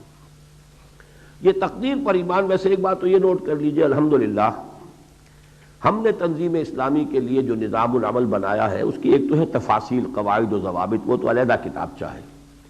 ایک یہ کہ ہم نے عقائد کو بھی شامل کیا ہے تنظیم کے بنیادی ڈھانچے کے اندر۔ اس میں ہم نے جماعت اسلامی کے دستور سے ایک اعتبار سے تو ہم نے مماثلت قائم کی ہے کہ جہاں تک کلمہ لا الہ الا اللہ محمد الرسول اللہ کے مفاہیم جماعت اسلامی میں مولانا مودودی نے کبھی اپنے دستور میں شامل کیے تھے، ہم نے ان میں بعض چیزوں کا اضافہ کر کے زیادہ اکثر و بیشتر وہیں سے وہ چیزیں لی ہیں، اس لیے کہ بہت عمدہ تعبیر ہے۔ علم جو ہے اور جو بھی حقائق ہیں وہ تو کسی کی میراث نہیں ہے، اور اس سے الحکمت ضالۃ المومن هو احق بها حیث وجدها، وہ ہم نے وہاں سے لی ہے، البتہ اضافہ کیا ہے کچھ چیزوں کا۔ یہ بہت قابل مطالعہ چیزیں ہیں، اور یہ تنظیم کے تمام رفقاء کو تو پڑھنی ہی چاہیے، لازماً ازبر ہونی چاہیے۔ باقی دوسرے حضرات بھی جو تنظیم کو سمجھنا چاہیں اس کا ضرور مطالعہ کریں۔ اس کے بعد جماعت کے دستور میں ایمانیات کا کہیں تعلق نہیں، اس لیے کلمہ شہادت میں تو اللہ کا کیا حق ہے، اللہ کے رسول کا کیا حق ہے، دو ہی کا آئے گا، لا الہ الا اللہ محمد رسول اللہ۔ لہذا اگرچہ اس کا کوئی امکان نہیں ہے کہ کوئی منکر آخرت جماعت اسلامی کا رکن بن سکے، لیکن دستور اس کا راستہ نہیں روکتا، دستور میں کہیں ہے ہی نہیں، دستور میں وہ شرائط کے طور پر ہے ہی نہیں کہیں۔ ہم نے اسی لیے وہ تمام ایمانیات کو شامل کیا ہے۔ اللہ پر ایمان کا مطلب کیا ہے، ملائکہ پر ایمان کا مطلب کیا ہے، اسی طریقے سے کتابوں پر ایمان کا مطلب کیا ہے، رسولوں پر ایمان کا مطلب کیا ہے، اس کو ہم نے پوری وضاحت سے اور مختصر ترین الفاظ میں وہ تعارف تنظیم اسلامی نامی کتابچے میں یہ چیزیں موجود ہیں۔ اور اس کے بعد یہ جو ہے مسئلہ، کیونکہ بہرحال یہ تو تمام مسلمانوں کو چیزیں معلوم ہیں ہی، لیکن یہ تقدیر سے مراد کیا ہے، اس کو بھی میں سمجھتا ہوں کہ الحمدللہ ایک خاص وقت ہوتا ہے جس میں کوئی اللہ تعالیٰ کی طرف سے انشراح عطا ہو جاتا ہے، آمد ہوتی ہے، تو نہایت خوبصورتی کے ساتھ، بہت مشکل مسئلہ ہے یہ جہاں تک تعلق ہے اس کا تقدیر کے مسئلے کا، اسی لیے اس پر بحث کرنے سے روکا گیا ہے، سختی سے منع کیا ہے، اس لیے کہ جب بھی بحث کریں گے الجھ جائے گا، سمجھنا چاہے تو سمجھ میں آ جاتا ہے، بحث کریں گے الجھ جائے گا۔ وہ جو ایک شعر ہے اللہ تعالیٰ کی ذات کے بارے میں، تو دل میں تو آتا ہے سمجھ میں نہیں آتا، بس جان گیا میں تیری پہچان یہی ہے۔ اللہ کی پہچان سمجھ میں نہیں آ سکتا، وہ دل میں آتا، تو دل میں تو آتا ہے سمجھ میں نہیں آتا، بس جان گیا میں تیری پہچان ہی یہی، یہ تیری پہچان یہی ہے۔ تو اسی طریقے سے تقدیر کا مسئلہ ہے، دل میں آ جائے گا، بات سمجھ میں آ جائے گی، لیکن بیان میں نہیں آئے گی، بیان کریں گے کہیں نہ کہیں الجھاؤ پڑ جائے گا۔ لیکن الحمدللہ کہ اس جگہ پر اس مسئلے کو ہم نے بیان میں بھی سادہ ترین الفاظ میں آپ سامنے رکھ دیا ہے، اور وہ کیا ہے؟ ایمان بالقدر اصل میں اللہ کی دو صفات پر یقین کا نام ہے۔ ایک صفت یہ ہے اللہ علیم ہے بکل شیء، جو چیز کل ہونی ہے وہ مجھے تو نہیں معلوم، اللہ کے علم میں ہے۔ اللہ کا علم غلط نہیں ہو سکتا، جو کچھ میں کل کروں گا وہ اللہ کو آج ہی معلوم ہے، لیکن کیا میں مجبور ہوں کہ وہ کام کروں؟ یہ اس کا لازمی تقاضا نہیں ہے۔ پری نالج ایک علیحدہ شے ہے، پری ڈٹرمینیشن علیحدہ شے ہے۔ Pre knowledge doesn't necessitate predetermination. Predetermination یہ کہ جبر ہے پہلے سے کہ آپ نے کل یہ کرنا ہے، آپ مجبور ہیں کہ کریں، یہ اور شے ہے۔ یہ تو اگر آپ جبر یہ مان لیا تو پھر تو دین کا سارا معاملہ ہی ختم ہے، پھر جزا کس بات کی، سزا کس بات کی۔ لیکن پری نالج کل آپ یہ کریں گے یہ اللہ کو معلوم ہے۔ جیسے ہم اندازہ کر لیتے ہیں بچہ بیٹھا ہوا ہے اور اس کے سامنے آپ نے ادھر سے ذرا گیند لا کے رکھ دی، آپ کو معلوم ہے جائے گا ادھر، کدھر جائے گا، اور لیکن کیا آپ کے حکم کی وجہ سے وہ ادھر جا رہا ہے اپنی آزاد مرضی سے، لیکن آپ کو اندازہ ہو گیا تھا کہ یہ اس کا ایٹیچیوڈ ہوگا۔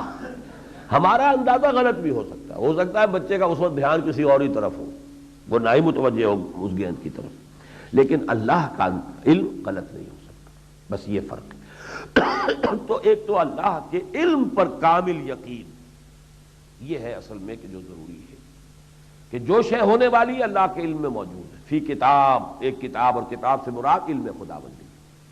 دوسرا اللہ کی قدرت، اللہ ہر شے پر قدیر ہے۔ کیا معنی؟ میں اس کو اٹھا رہا ہوں، اگر اللہ کا یہ ارادہ ہو کہ میں نہ اٹھا سکوں پھر بھی میں اٹھا لوں تو اللہ تو پھر عاجز ہو گیا۔ اللہ ہر شے پر قادر، گویا کہ کوئی شے اس کائنات میں وجود میں نہیں آ سکتی، کوئی شے حرکت میں نہیں آ سکتی جب تک کہ اذن رب نہ ہو، وداؤٹ ہز پرمیشن۔ بس یہاں پر فرق کرنا پڑے گا، پرمیشن اور ہے اور رضا اور ہے، پلیزر اور ہے۔ اللہ کی اجازت کے بغیر آپ چوری نہیں کر سکتے، لیکن اللہ آپ کے اس چوری کرنے پر راضی نہیں ہے۔ زمین و آسمان کا فرق ہوگا۔ تو پری ڈیٹرمینیشن اور پری نالج اس کو علیحدہ کر لیجئے، اور پرمیشن اور پلیزر کو علیحدہ کر لیجئے۔ میں تو اس کی بڑی سادہ مثال بچپن کی ہے، بچپن تو خیر اس کو بالکل بچپن بھی نہیں کہا جا سکتا، ہائی اسکول کے زمانے کی ہے۔ کوئی سینما فلم بینی کی لت پڑ گئی تھی اس زمانے میں، خوب دیکھتے تھے۔ اب وہ والدہ سے اجازت لے رہے ہیں کہ آپ اجازت دیجئے، نہیں دے رہی، نہیں دے رہی، نہیں دے رہی، لگے ہوئے ہیں۔ آگے کہتے اچھا دفع ہو جاؤ، جاؤ۔ ہم نے کہا بس مل گئی اجازت، جب کہہ دیا دفع ہو جاؤ جاؤ، جب میری بات ماننی نہیں ہوتی تو مجھ سے پوچھتے کیوں؟ جاؤ، اجازت ہو گئی، اب یہ اجازت ہے۔ اسی طرح سے ہے، اللہ کی اجازت کے بغیر تو پکا بھی جنبش نہیں کھائے گا، لیکن اللہ کی مرضی کچھ اور ہے، رضا کسی اور شے میں۔ ان دو، اللہ کی قدرت کا یقین، اللہ کے علم کا یقین، ان دونوں کو جمع کر لیجئے۔ وہ کوئی شے ہمیں نہیں مل سکتی جب تک کہ اللہ نہ چاہے، کوئی شے ہم کر نہیں سکتے جب تک اللہ نہ چاہے، کوئی ہمیں غضب نہیں پہنچا سکتا جب تک اللہ نہ چاہے، کوئی ہمیں نفع نہیں پہنچا سکتا جب تک اللہ نہ چاہے۔ اس کے یہ معنی نہیں ہے کہ وہ کچھ نہیں کر رہا، اس نے تو پتھر مارا ہے مجھے، لیکن مجھے پتھر نہیں لگ سکتا تھا اگر اللہ نہ چاہتا۔ اس کا پتھر مار دینا، اول تو وہ بھی اللہ کی پرمیشن کے بغیر نہیں، اس نے چاہا کہ میں پتھر ماروں تو پتھر مارنے کا اس کا فعل بھی بغیر اللہ کی پرمیشن کے نہیں ہوگا۔ اللہ نے اجازت دی مارو، مارو، تاکہ تم نے تو مار کر اپنے لیے عذاب کما لیا نا، تمہیں جو کرنا تھا وہ تو تم نے کر لیا۔ اب وہ پتھر میرے آ کر لگے، یہ اللہ کے اذن کے بغیر نہیں۔ اگر مجھے لگ گیا تو اللہ کے اذن سے لگا ہے، اور اگر نہیں لگا ہے تو ظاہر بات ہے کہ وہ اپنے اس جرم کا جو ہے وہ تو مرتکب ہو گیا۔ یہود نے تو سولی پر چڑھایا حضرت مسیح کو، چاہے وہ حضرت مسیح نہیں تھے، کوئی اور تھا۔ اسی طریقے سے جو شخص سور سمجھ کر کھا رہا ہے، چاہے وہ بکری کا گوشت ہو، وہ تو سور ہی کھا رہا ہے۔ یہ ہے اصل میں سارا تقدیر کا معاملہ۔ یہ تقدیر اصل میں ایمان باللہ کا، اور خاص طور پر دو صفات جو ہیں قدر اور علم، ان دونوں کا خلاصہ لب لباب ہے۔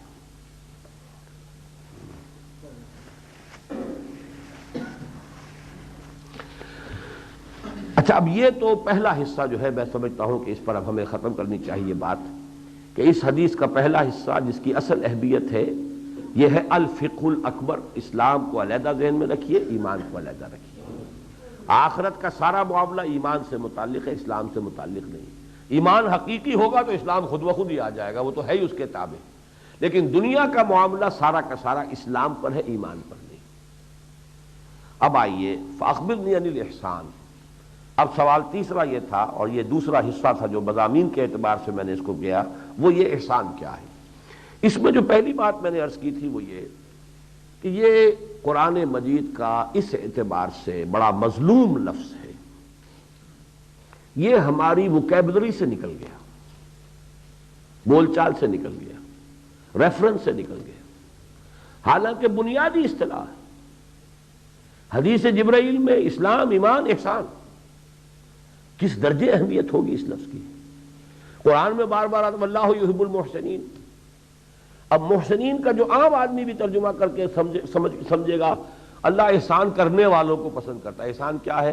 بھوکے کو کھانا کھلا دینا، پیاسے کو پانی پلا دینا، کسی کو تکلیف میں ہے تو تکلیف سے اپنی امکانی حد تک اسے نجات دلانے کو، یہ احسان ہے۔ یہ احسان نہیں ہے یہاں۔ احسان کے معنی کیا ہے؟ جو کام بھی انسان کرے نہایت خوبصورتی سے کرے، عمدگی سے کرے۔ ایک ہے مارے باندھے کو نماز پڑھنی ہے پڑھ لی، ایک ہے نہایت دل جمی کے ساتھ، خلوص کے ساتھ، انابت کے ساتھ، خشوع کے ساتھ، حضور قلب کے ساتھ، تعدیل ارکان کے ساتھ انسان نماز ادا کرے، یہ ہے احسان کی، نماز کا احسان۔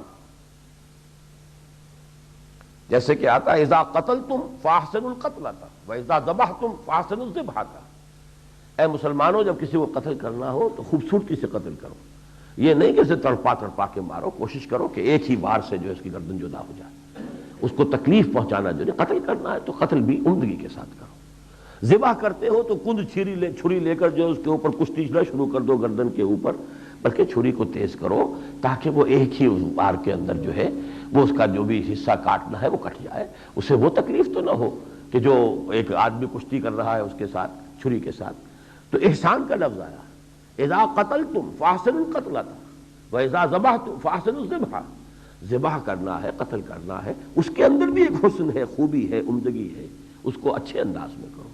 اسی طرح دین میں جب حسن پیدا کرنا ہے، ایک دین ہے بس جو بھی ہے موٹے موٹے تمام اس کی علامات تو ہم نے قائم کر دی ہیں، ایک یہ آپ اس میں حسن پیدا کریں، خوبصورتی پیدا کریں، دل آویزی پیدا کریں، دین کی عمدگی، دین کا حسن اور دین کا حسین بن جانا، یہ ہے احسان۔ تو وہ احسان کیا ہے؟ جو لفظ ہمارے ہاں اس احسان کی جگہ آ گیا ہے اور جس نے اسے ڈھانپ دیا ہے وہ ہے تصوف۔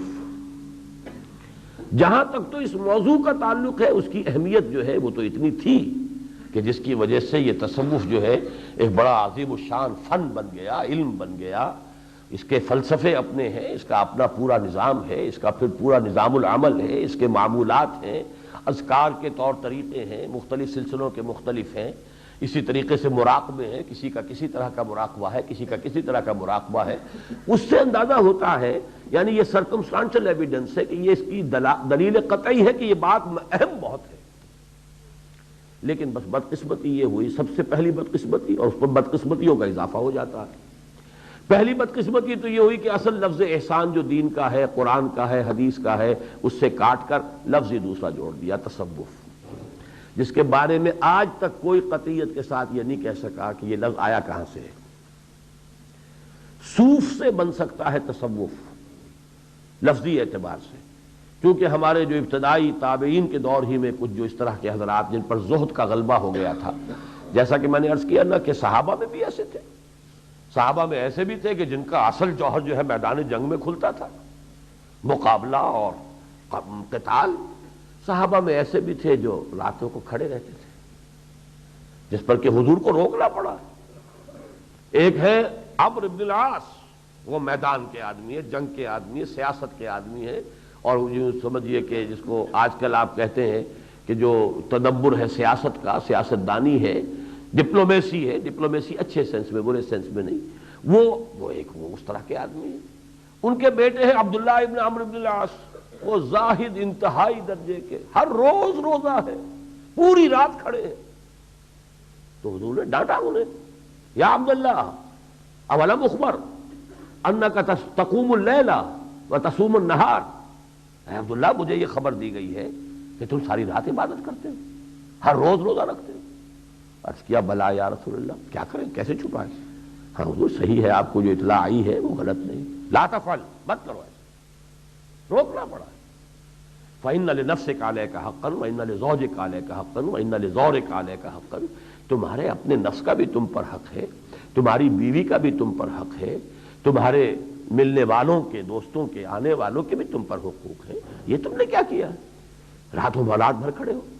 اب یہ ہے کہ ہر ایک کا مزاج تھا، ایک کہاں باپ کا مزاج اور کہاں بیٹے کا مزاج، زمین و آسمان کا فرق۔ تو صحابہ میں سے بھی پھر تابعین کے دور میں جن پر یہ زہد اور للہیت کا کافی غلبہ ہوا، تو وہ ان میں یہ رنگ آ گیا تھا، اور وہ لوگ جو ہے اپنے جسم کو تکلیف دینے کے لیے اونی کپڑے پہنتے تھے۔ ریشم تو ویسے ہی حرام ہے، نرم و نازک کپڑا ریشم مرد کے لیے حرام ہے، لیکن یہ کہ اور دوسرے کپڑے بھی وہ پہننے کی بجائے اونی کپڑے، تاکہ جسم کے اندر چبھتے رہیں اور تکلیف دیتے رہیں، تو اس لیے ان کو صوف سے صوفی بنا دیا اور تصوف اس سے بن گیا۔ ایک رائے یہ ہے۔ ایک لوگ کہنا چاہتے ہیں کہ صفا سے بنا ہے، صفا سے کسی بھی اشتقاق کے اصول سے لفظ تصوف بنتا نہیں، یعنی صفائے قلب، صفائے نفس اس سے بنتا ہی نہیں، تو تصفیہ بنے گا، تصوف تو نہیں بنتا۔ اس حوالے سے یہ لفظ جو ہے اس کو میں کہا کرتا ہوں کہ یہ مجہول النسب ہے، اس لفظ کا نسب ہی معلوم نہیں، اس کا مادہ کیا ہے، کہاں سے نکلا، یہی پتہ نہیں، لیکن یہ ایسا زبردست خواص و عوام ہوا ہے، پھیلا ہے دنیا کے اندر. اور اس کا سب سے بڑا جرم یہی ہوتا ہے، جیسے کہ اصول ہے، بدعت اصل میں سنت کو ختم کرتی ہے.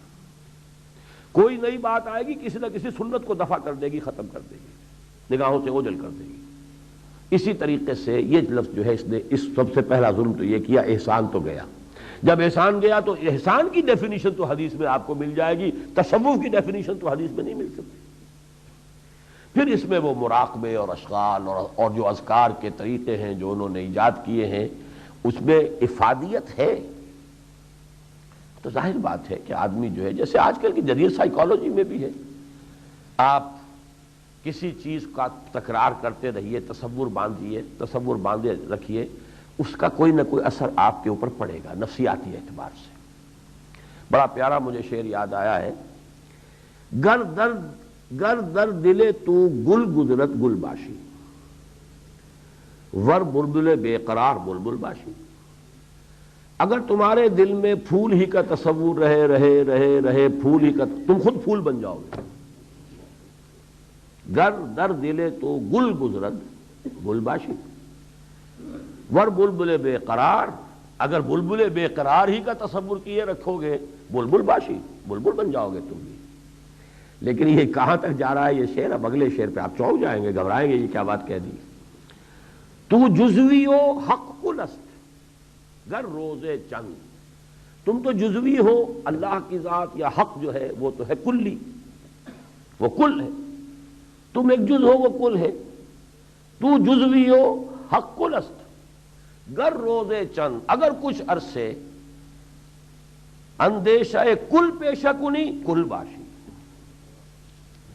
اگر اللہ ہی کے ساتھ لو لگائے رکھو، خیال، اندیشہ، خیال، تصور، تم بھی بن جاؤ گے. میں لفظ نہیں کہتا کیا بن جاؤ گے، کل ہو جاؤ گے، تم بھی کل ہو جاؤ گے. تو یہ ہے کہ اصل میں کسی چیز کا آٹو سجیشن ہے. کوئی چیز اپنے کہتے رہیے، تم ایسے ہو، تم ایسے ہو، تم ایسے ہو، تم بزدل ہو، بزدل ہو جاؤ گے. اور کہو نہیں میں بہادر ہوں، ہو جاؤ گے بہادر. یہ ہے نفسیاتی طور پر انسان کے اندر بڑی قوتیں ہیں.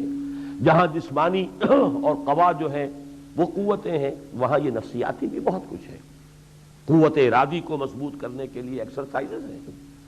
نگاہ جھپکنے نہ پائے. ایک نقطہ، تہجد کے وقت اٹھو، سفید براق کپڑے پہنو، سفید براق چادر کے اوپر سفید کاغذ رکھو اور ایک سیاہ نقطہ لگاؤ اور نقطے پر نگاہ جماؤ. نگاہ جھپکے نہیں. نتیجہ کیا ہوگا؟ تمہاری آنکھوں میں وہ طاقت پیدا ہو جائے گی، کوئی تم سے آنکھیں چار نہیں کر سکے گا. براؤ بیٹنگ جسے کہتے ہیں، آنکھوں سے کسی کو شکست ہے. اور یہ پورا فن بن گیا تھا. اس کی ایکسرسائزز ہوتی ہیں، ایکسرسائزز سے وہ قوت حاصل ہوتی ہے. اور اس سے پھر یہ کہ اس کو کسی کو دیکھ لیا اس جلالی نگاہوں کے ساتھ تو اس بیچارے کا برکس نکل گیا جو اس میدان کا آدمی نہیں ہے. اس حضور پر یہ آزمایا گیا. لا یزلقونک بابصارہم لما سمعوا الذکر ویقولون انہ لمجنون. آپ کو اپنی نگاہوں کے ذریعے سے چاہتے ہیں کہ آپ کے وجود میں تزلزل پیدا کر دیں، آپ کے قدم ڈگمگا جائیں، کوشش کرتے ہیں. تو یہ فنون ہیں، ان کو فن کہیے. یہ ہر طرح کی ٹیکنیکس ہیں. تو یہ تمام جو اوراد ہیں، جو بھی اس کے طریقے ہیں، تصورات ہیں، اس کے حوالے سے کچھ نہ کچھ حاصل ہوتا ہے، اس میں کوئی شک نہیں. اور ہندوستان میں ہندو یوگیوں کا مقابلہ کرنے کے لیے مسلمان صوفیوں نے ایک وقت میں یہ ٹیکنیکس جو ہے اپلائی کی ہیں، اور اس میں کوئی حرج بھی نہیں ہے. جس شے کا آپ کو توڑ کرنا ہے، ہندو یوگیوں نے چونکہ بڑی ایکسرسائز کی ہوتی تھیں، بڑے ان کی تپسیائیں. کھڑا ہے ایک شخص کوہ ہمالیہ کی کسی برف پوش چوٹی کے اوپر کھڑا ہے اور ہاتھ اونچا کر لیا ہے، ہاتھ سوکھ گیا ہے کھڑا. اب کتنی قوت ارادی اس میں پیدا ہو چکی ہے. حب سے دم ہے زمین کے اندر، قبر میں دفن کروا دیا ایک آدمی کو، اور وہ کتنے دن جو ہے قبر میں رہا ہے، زندہ ہے، نکل آیا، ایکسرسائز کی ہے. اس کو پہلے چند منٹ کی ہوئی ہوگی، پھر اس پہ محنت کی ہے، پھر وہ 1 گھنٹے تک گیا ہے، دنوں تک گیا. حب سے دم چل رہا. تو یہ تمام چونکہ یہاں مسلمان صوفیہ کو مقابلہ پیش آیا تھا ان سے، تو وہ ٹیکنیک ظاہر بات ہے، ان الحدید بالحدید یفلح، لوہا تو لوہے سے کٹ سکتا ہے، تو اس کے مقابلے کے لیے انہوں نے بھی یہ ٹیکنیکس استعمال کی ہیں۔ پھر چونکہ اس ٹیکنیک کے ساتھ ان کے پاس توحید تھی، اللہ کی توحید، اللہ کا یقین، رسول کے انوار و برکات، سنت کا معاملہ، لہذا ان کے اندر دو اچھا ہو گیا معاملہ۔ لیکن اصل احسان جو ہے دین کا وہ یہ نہیں، یہ چیزیں حضور کی تعلیمات میں بنیادی طور پر نہیں، کہیں عارضی اور وقتی اور فوری ضرورت کے تحت استعمال کی جائیں تو حرام بھی نہیں، لیکن اصل کیا ہے؟ اب وہ ہے احسان کی ڈیفینیشن۔ پوچھا گیا فاخبرنی عن الاحسان، تو جواب دیا ان تعبد اللہ کانک تراہ فإن لم تکن تراہ فإنہ یراک، کہ تم اللہ کی بندگی کرو۔ اور یہاں نوٹ کر لیجئے ایک دوسری روایت، اور یہ مجھے یاد ہے، عبداللہ ابن عمر رضی اللہ تعالی عنہما، حضرت عمر کہہ رہے ہیں ان تعبد اللہ کانک تراہ، حضرت عبداللہ ابن عمر ان کے صاحبزادے کہہ رہے ہیں کہ جواب میں حضور نے فرمایا تھا ان تعمل للہ کانک تراہ فإن لم تکن تراہ فإنہ یراک۔ اب یہ دو الفاظ ہیں، الفاظ جدا ہو گئے، لیکن اللہ کا فضل ہے، اللہ کا شکر ہے کہ وہ حدیث بھی محفوظ ہے عبداللہ ابن عمر کی رضی اللہ تعالی عنہما، لہذا ہمیں تعبدہ کے مفہوم کو سمجھنے میں سہولت ہو گئی، ورنہ محض تب مفہوم عبادت کا جو ہمارے دلوں میں محدود ہو گیا، نماز روزہ، بس نماز روزہ حج زکوٰۃ عبادات تو یہ ہیں، لہذا بس ان کے اندر وہ کیفیت حاصل ہو جائے کہ نماز آدمی پڑھے تو اس کیفیت کے ساتھ پڑھے گویا کہ اللہ کو دیکھ رہا ہے، اور اگر یہ نہیں تو کم سے کم یہ استحضار رہے کہ اللہ مجھے دیکھ رہا ہے۔ جب آپ کے لفظ آگے ان تعمل للہ کانک تراہ فإن لم تکن تراہ فإنہ یراک، اب اس کا دائرہ وسیع ہو گیا کہ عبادت، اور ویسے بھی ہم مانتے ہیں، ہمارا تو تصور عبادت یہی ہے، عبادت نام ہے پوری زندگی میں اللہ کی بندگی، ہمتن ہما وجو عبد بن جانا، عبد دیگر عبد ہو چیزیں دیگر، ما سراپا انتظارو منتظر، عبدیت تو وہ ہے، عبد کامل تو محمد الرسول اللہ صلی اللہ علیہ وسلم۔ لہذا عبدت یہ صرف عبادات نہیں بلکہ پوری زندگی میں اللہ کی بندگی اور پرستش، اور اپنی پوری زندگی میں عمل اللہ کے لیے، بھاگ دوڑ اللہ کے لیے، محنت اللہ کے لیے، جد و جہد اللہ کے لیے۔ ان صلاتی و نسکی و محیای و مماتی للہ رب العالمین، توانائیاں، قوتیں، صلاحیتیں وقف اللہ کے اور اس کے دین کے لیے، یہ کیفیت ہو ظاہر میں، اور باطن میں کیفیت یہ ہو کہ ایسے یہ کام کیا جا رہا ہو جیسے اس یقین کامل کے ساتھ کہ گویا کہ تم اللہ کے دیکھ رہے ہو۔ معلوم ہوا یہ ایمان ہی کی ڈیپتھ کا نام ہے۔ یوں سمجھئے ٹی کا تصور کیجئے، جو انگلش لیٹر ٹی ہے، اس کے اوپر یہ ہاریزونٹل اس کا سائڈ ہے، یہاں تو تقسیم کر دیا اسلام ایمان، دو سرے ہیں۔ اب ایمان کی نیچے جا رہی ہے گہری جڑ، ایمان کی گہرائی، go deeper and deeper and deeper and still deeper, یہاں تک کہ وہ ایمان اور یقین اس درجے کو پہنچ جائے جیسے کہ تم کسی شے کو آنکھ سے دیکھتے ہو تو یقین ہوتا ہے، ایسے ہی اللہ کی ہستی پر یقین ہو جائے۔ یہ ناممکن نہیں ہے، اس کا تو صحابہ کا دعویٰ بھی ہے۔ ایک صحابی سے حضور نے صبح کے وقت، چونکہ آپ کے معمولات میں شامل تھا یہ کہ فجر کی نماز کے بعد تھوڑی دیر تشریف رکھتے تھے اور لوگوں سے گفتگو ہوتی تھی، کیف اصبحت، ایک سوال کیا آپ نے آج صبح کس حال میں کی؟ اب اس نے جو جواب دیا، اصبحت مومنا حقا یا رسول اللہ، ویری انیوژل، اے اللہ کے رسول میں نے ایک سچے مومن کی صبح کی ہے آج۔ تو آپ مسکرائے بھی ہوں گے۔ آپ نے پوچھا لکل شیء صفۃ فما صفۃ ایمانک، ہر چیز کی کوئی صفت ہوتی ہے، علامت ہوتی ہے جس سے وہ چیز پہچانی جاتی ہے۔ تم جو اتنا بڑا دعویٰ کر رہے ہو کہ مومن حق کی میں نے صبح کی ہے، تو اس کی کیا کیفیت بیان کرو۔ تو اب وہ عرض کرتے کانی انظر الی الجنہ وکانی انظر الی النار، اے اللہ کے رسول میں تو گویا کہ جنت کو اپنی آنکھوں سے دیکھ رہا ہوں اور دوزخ کو بھی اپنی آنکھوں سے دیکھ رہا ہوں۔ آپ نے فرمایا ٹھیک ہے، یہ جو ہے یقین کی کیفیت، اکاننا ہے، یہ دیکھ نہیں سکتے، پردہ حجاب جو ہے وہ غیب کا طاری رہے گا، لیکن کاننا کا طرح یہ یقین کی کیفیت ہو جائے کہ اس درجے تک پہنچ جائے جو تھا کہ یقین تمہیں ہوتا ہے کسی شے کو اپنی آنکھوں سے دیکھے۔ بھائی میری آنکھوں دیکھی بات ہے، تم کیا کہہ رہے ہو، مجھے جھٹلا رہے ہو؟ یہ ہے اصل میں وہ کیفیت۔ تو یہ ایمان ہی کا درجہ ہے، احسان کوئی اور شے نہیں ہے، کوئی اضافی شے نہیں ہے، بلکہ ایک درجے میں کہیے ایک ایمان قانونی ایمان اقرار باللسان، وہ اسلام میں شامل ہو گیا، شہادت اللہ الہ الا اللہ وان محمد رسول اللہ۔ ایک ایمان دل میں داخل ہو گیا، یہ ایمان جو دوسرا درجہ ایمان کا، اور ایک ایمان یہ کہ اس کی جڑیں اتنی گہری ہو گئیں کہ یقین کی اس کیفیت کو پیدا ہو گئیں جس کی تعبیر اقبال نے کی ہے، یقین پیدا کرے ناداں یقین سے ہاتھ آتی ہے وہ درویشی کے جس کے سامنے جھکتی ہے فغفوری۔ وہ یقین جب پیدا ہو جاتا اب احسان ہے۔ اب وہ یقین ہو جب انسان نماز میں کھڑا ہوگا تو کیفیت کچھ اور ہوگی۔ اب وہ نماز ہوگی، صلاۃ جو ہے بندے کی مومن کی صلاۃ معراج المومن، مومن کی معراج ہے، اس سے اونچا کون سا درجہ ہوگا؟ لیکن یہ کہ وہ پھر پوری زندگی میں ظہور کرے گا۔ تو اصل شے تو ایمان ہی ہے، اور اصل میں اس کے حاصل کرنے کا ذریعہ کیا ہے؟ اب وہ بحث اس سے متعلق ہو جائے گی کہ ایمان کو گہرا کیسے کیا جائے، اس کا ذریعہ کیا ہے، پہلے حاصل کہاں سے کیا جائے، پھر اس کی اور گہرائی کیسے کی جائے۔ تو اس وقت ظاہر بات ہے وقت بھی ختم ہو رہا ہے ہمارے اس پروگرام کا، اس کا ایک ہی سورس ہے، ایمان شعوری کا سورس، وہ جس کے بارے میں سورہ یوسف کے الفاظ ہیں، قل ھذہ سبیلی ادعو الی اللہ علی بصیرۃ انا ومن اتبعنی، کہہ دو اے محمد صلی اللہ علیہ وسلم یہ میرا راستہ ہے، میں اللہ کی طرف بلا رہا ہوں علی وجہ البصیرۃ، نہ صرف میں، میرے ساتھی بھی جو میری پیروی کر رہے ہیں۔ ابو بکر بھی اگر بلا رہا ہے تو ڈیف اینڈ ڈم نہیں ہے، he is not a deaf and dumb and blind follower of mine, وہ بھی جس راستے کی طرف بلا رہا ہے علی وجہ البصیرۃ بلا رہا ہے۔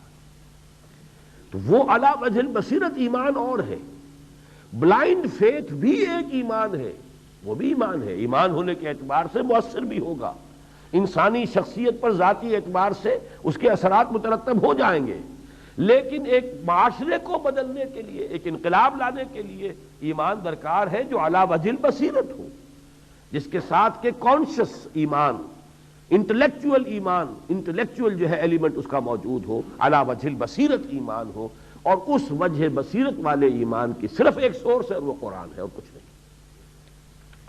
یہ ہوتے ہیں ایسے بھی معاملات، میں تو بلکہ سوچا کرتا ہوں کہ بہرحال مولانا ظفر علی خان ویسے ایک مجاہد تو تھے، مقرر بڑے یعنی شعلہ بیان تھے، شاعر، ارتجالن شعر کہنے میں وہ انتہا کو پہنچے ہوئے تھے، دیر نہیں لگتی تھی فوراً۔ اور اکبر الہ آبادی نے لوہا مانا ہے، اور اکبر الہ آبادی کے پاس ملنے گئے تھے تو وہ ایک مصرع لے کر گھوم رہے تھے کہ یہ ایک مصرع میں نے کہا ہے، مصرع اچھا ہے، گرا نہیں لگ رہی اس پر۔ وہ کہا کون سا مصرع ہے؟ وہ دیا، چند منٹوں کے اندر پوری غزل، حیران دنگ رہ گئے۔ وہ جو بولانا اور جولانا اور یہ جو ایک ان کی نظم ہے بڑی مشہور کہ صلاح الدین نے فصل صلیبی جس سے کاٹی تھی وہ ہنگامے درو، وہ ایک بڑی اہم نظم ہے ان کی، جس میں تمام قافیے نہایت مشکل ہیں، ہنگامے درو لانا اور بولانا اور جو لانا، ہمارا کیا ہے بھائی، ہم نہ مسٹر ہے نہ مولانا، پکالے پیس کر کچھ جو، تھوڑے سے جو لانا، کچھ ایسا ہے، پکالے پیس کر دو روٹیاں تھوڑے سے جو لانا، ہمارا کیا ہے بھائی، ہم نہ مسٹر ہے نہ مولانا۔ اب وہ اس ایک مصرے کے اوپر اکبر الہ آبادی سے ایک گرا نہیں لگ رہی تھی، اور انہوں نے پوری غزل کہہ کر جو ہے مولانا اور ہنگامے دراؤ لانا۔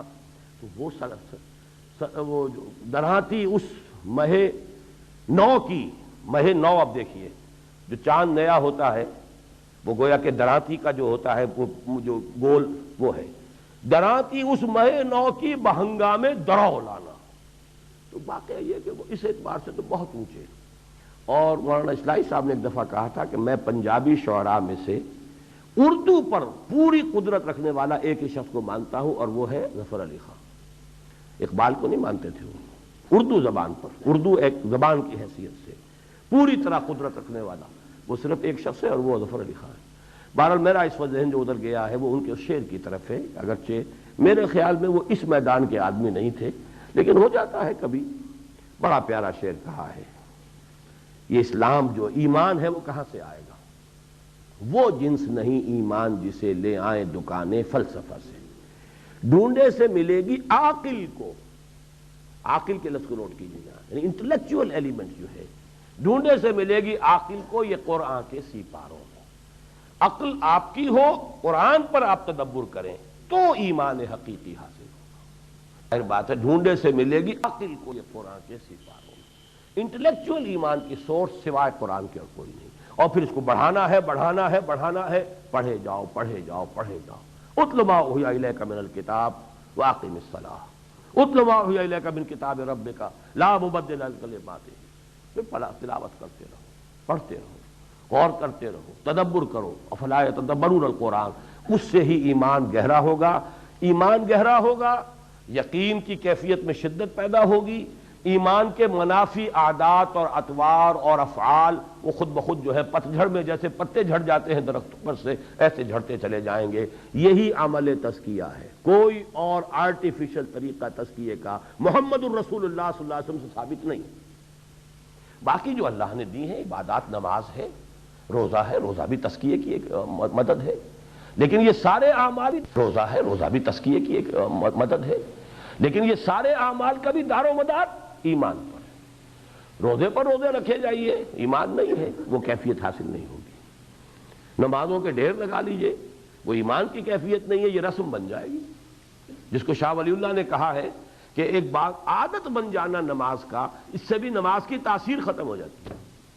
عادت ہو گئی، جیسے ایک خاص وقت پر آپ کو بیت الخلاء جانا ہے، اس وقت طبیعت کے اندر جو ہے خود بخود ایک جو ہے وہ ایک تحریک پیدا ہوتی ہے، ایسے ہی کوئی عادت بن گئی ہے۔ ایک خاص وقت پر آپ ناشتہ کرتے ہیں، خاص وقت پر آپ چائے پیتے ہیں، اس کی طلب پیدا ہو جاتی ہے۔ کچھ لوگوں کی وہ طلب ہو جاتی ہے نماز، وہ نماز پڑھ رہے ہیں عادتاً، نماز کی تاثیر ختم ہو جائے گی۔ وہ تو یہی ہے کہ شعور کے ساتھ نماز ادا ہو رہی ہو اور اس کو جو ہے انسان ایمان کے ساتھ پڑھ رہا ہو تو اس کی کیفیات حاصل ہوگی۔ تو یہ ہے تزکیہ اسلام کا، تصوف اسلام کا، تزکیہ اسلام کا، تربیت اسلام کی، اس کی منزل یہ ہے، ایمان ہی ہے در حقیقت جس کے ڈیپتھ کا یہ نام ہے۔ اب اس میں بھی ایک بات میں آپ سے عرض کر دوں، ایک موجود ہے آج کل بھی بقید حیات ہیں، ایک سلسلے کا، بلکہ یوں کہیے کہ ایک سلسلے کے بانی ہیں اسی تصوف کے میدان میں، اور ہمیں ان سے زیادہ دلچسپی اس اعتبار سے ہوئی کہ وہ ان تمام سلاسل جو بھی چلے آ رہے ہیں ان سب کو انہوں نے ڈیناؤنس کیا ہے کہ یہ کوئی مسنون چیزیں نہیں ہیں اور یہ کوئی صحیح طریقے نہیں ہیں، چاہے وہ چشتیہ ہو اور یا سہروردیہ ہو یا اور نقشبندیہ ہو، سب کی انہوں نے نفی کی۔ انہوں نے ایک طریقہ اپنا جو ہے ایجاد کیا ہے، اس طریقے کے اندر بھی چونکہ وہ ایجاد ہے، بھلے ایجاد بندہ، اس میں بھی خامی اور خرابی موجود ہے۔ وہ یہ یہاں سے شروع کرتے ہیں کہ تم یہ تصور کرو کہ اللہ تمہیں محبت بھری نگاہ سے دیکھ رہا ہے، اس تصور کو پکاؤ۔ اب یہ خود ایک مصنوعی اور آرٹیفیشل جو ہے ایکسرسائز ہے سائیکولوجیکل، جبکہ قرآن میں تو یہ ثابت نہیں ہے۔ دیکھ رہا ہے یہ تو ثابت ہے، لیکن دیکھ رہا ہے غضب آلود دیکھ رہا ہے کہ محبت سے دیکھ رہا ہے، یہ آپ کو پتہ ہے؟ سود خوری کر رہے ہو وہ تو تمہیں محبت سے دیکھے گا، حرام خوری کر رہے ہو تمہیں محبت سے دیکھے گا کہ غضبناک ہو کے دیکھے گا۔ فَاذَنُوا بِحَرْبٍ مِّنَ اللَّهِ وَرَسُولِهِ۔ اب اگر ان چیزوں سے نکالا نہ جائے، اس پر ایمفیسس نہ ہو، جو شخص آیا اسے کہہ دیا جائے بس تصور کرو کہ اللہ مجھے محبت سے دیکھ رہا ہے، اسے اور کیا چاہیے؟ وہ تو پہنچ گیا معراج پر۔ جب محبوب بندہ محبوب رب بن گیا، اللہ کا محبوب بن گیا، اور اسے کیا چاہیے؟ نہ اسے کچھ چھوڑنا پڑا، نہ اسے کوئی کسی سے لڑنا پڑا، نہ کوئی رشتہ توڑنا پڑا، نہ کہیں اپنے معاش کے اندر کوئی کمی کرنی پڑی، کاروبار کا دھندا جیسا تھا وہ چل رہا ہے، جو بھی ہے لین دین کے اصول دنیا مارکیٹ میں جو بھی ہو رہے ہیں وہ حلال ہیں یا حرام ہیں، ان سب میں آدمی جو ہے ملوث ہے۔ اللہ مجھے محبت سے دیکھ رہا ہے۔ اب اس کا تصور کیے جائیے تو یہ در حقیقت خود تزکیے کی راہ کی سب سے بڑی رکاوٹ بن جائے گا۔ یہ ضرورت کیا ہے اپنی اصلاح کی؟ سٹارٹنگ پوائنٹ یہ ہے کہ اللہ مجھے محبت سے دیکھ رہا ہے۔ تو اصل میں اس میدان میں جہاں بھی ایجاد بندہ کا معاملہ آئے گا فساد پیدا ہو جائے گا۔ ہمارے لیے مسئلہ یہی ہے سلوک محمدی اور سلوک قرآنی۔ میں تصوف کے مقاصد کا انتہائی قائل ہوں، ان لوگوں کو نہایت محروم سمجھتا ہوں کہ جو ان باطنی حقائق اور کیفیات کا کس طرح سے اہمیت نہیں جانتے۔ میری جو دروس ہیں سورہ تغابن کے دوسرے رکوع کے، کبھی اس کو سنیے، یہ راضی برضائے رب رہنے کی کیفیت، توکل اللہ کی ذات پر ہو جائے، ہٹ جائے ہر طرف سے توکل۔ جیسے رات بھی میں نے عرض کیا تھا، قرآن کا لب لباب، تورات کا لب لباب، آتینا موسیٰ الکتاب وجعلناہ ھدی لبنی اسرائیل اللہ تتخذوا من دونی وکیلا۔ ایمان کا جوہر یہ توکل صرف اللہ، اسباب پر، وسائل پر، افراد پر، اشخاص پر، طاقت پر، کسی شے پر توکل نہ ہو، توکل صرف اللہ۔ توکل راضی برضائے رب، تسلیم و رضا جو اللہ کی طرف سے آئے، کوئی شکوہ کوئی شکایت نہ زبان پر کیا دل میں بھی نہ آئے۔ اے رب جو تو نے فیصلہ کیا ہے یقیناً یہی میرے لیے خیر ہے، بظاہر میرے لیے ناگوار ہے، ناخوشگوار ہے، ناپسندیدہ ہے، تکلیف دہ ہے، لیکن یقیناً اس میں کوئی نہ کوئی خیر ہے۔ بیدک الخیر انک علی کل شیء قدیر، تیرے ہاتھ میں تو خیر ہی خیر ہے، تو میرے لیے کسی برائی کا فیصلہ کیوں کرے گا؟ تکلیف آئی ہے یہ بھی شاید میرے کسی گناہ کا کفارہ بن رہا ہے، تکلیف آئی ہے شاید مجھے تربیت دینی مقصود ہے، میرے اندر صبر کی کیفیت کا اضافہ اللہ چاہتا ہے، مجھے ترقی دینا چاہتا ہے۔ تو ہر شے کو انسان اس طرح ریسیو کرے جو اللہ کی طرف سے آئے۔ اللہ کے بغیر آ نہیں سکتی، اذن رب کے بغیر کوئی شے آ نہیں سکتی، جو آئی ہے لن یصیبنا الا ما کتب اللہ لنا هو مولانا۔ کیا ڈرا رہے ہو ہمیں منافقوں کہ کہاں چلے ہو ہرقل کے خلاف جنگ کرنے اور اس گرمی کے موسم میں؟ کیا کس چیز سے ڈرا رہے ہو؟ ہم پر کوئی شے آ ہی نہیں سکتی سوائے اس کے جو ہمارے رب نے ہمارے لیے طے کر دی۔ وہ مولا ہے ہمارا کہ ہر ساقی ماریخت عین الطاف، هل یصیبنا الا احدی الحسنیین، ہم پر آئے گی کیا شے؟ دو ہی چیزیں ہو سکتی ہیں نا، یا ہم سب کے سب ہلاک ہو جائیں یا ہم فتح مند ہو کر آ جائیں۔ ہمارے لیے دونوں برابر کامیابیاں ہیں۔ اگر غازی ہو کر لوٹ آئے فتح مند ہو کر تب تو تم بھی کہو گے کہ کامیاب ہو گئے، اگر ہم سب اپنی گردنیں اللہ کی راہ میں کٹوا دیں یہ ہمارے نزدیک اس سے کہیں بڑی کامیابی ہے۔ تو ڈراتے کس چیز سے ہو؟ احدی الحسنیین، دو نہایت احسن چیزیں ہیں ہمارے لیے، تو لہذا کوئی اندیشہ کسی طرح کا ہے ہی نہیں۔ منحصر مرنے پہ ہو جس کی امید، نا امیدی اس کی دیکھا چاہیے۔ تو یہ ہے تصوف، اصل تصوف یہ ہے۔ جو لوگ ان کیفیات کو نہیں جانتے وہ بہت محروم ہیں، لیکن ان کیفیات کے حصول کے لیے کوئی پلیٹونک یا نیو پلیٹونک یا ہندو یوگیوں سے حاصل شدہ طریقے نہیں، طریقہ وہ جو محمد رسول اللہ صلی اللہ علیہ وسلم، اس لیے کہ اس کے تزکیے کے نتیجے میں جہاد وجود میں آتا ہے، اور یہ دوسرے طریقوں سے وہ اپنے آپ ہی کو رگڑے جاؤ رگڑے جاؤ رگڑے جاؤ، اگلے کو ایک اور کو رگڑنا شروع کر دو، وہ دوسروں کو رگڑنا شروع کرے گا، وہ اپنا ہی تصفیہ ہوتا رہتا ہے۔ اس سے آگے نہ آپ باطل سے ٹکر لیتے ہیں الا ماشاءاللہ، ایسا بھی ہوا ہے، لیکن عام بات یہی ہوگی کہ وہ تو خانقاہی نظام ہے۔ اسی لیے اقبال نے کہا تھا اور صحیح کہا تھا، نکل کر خانقاہوں سے ادا کر رسم شبیری، کہ رسم خانقاہی ہے فقط اندوہ دلگیری۔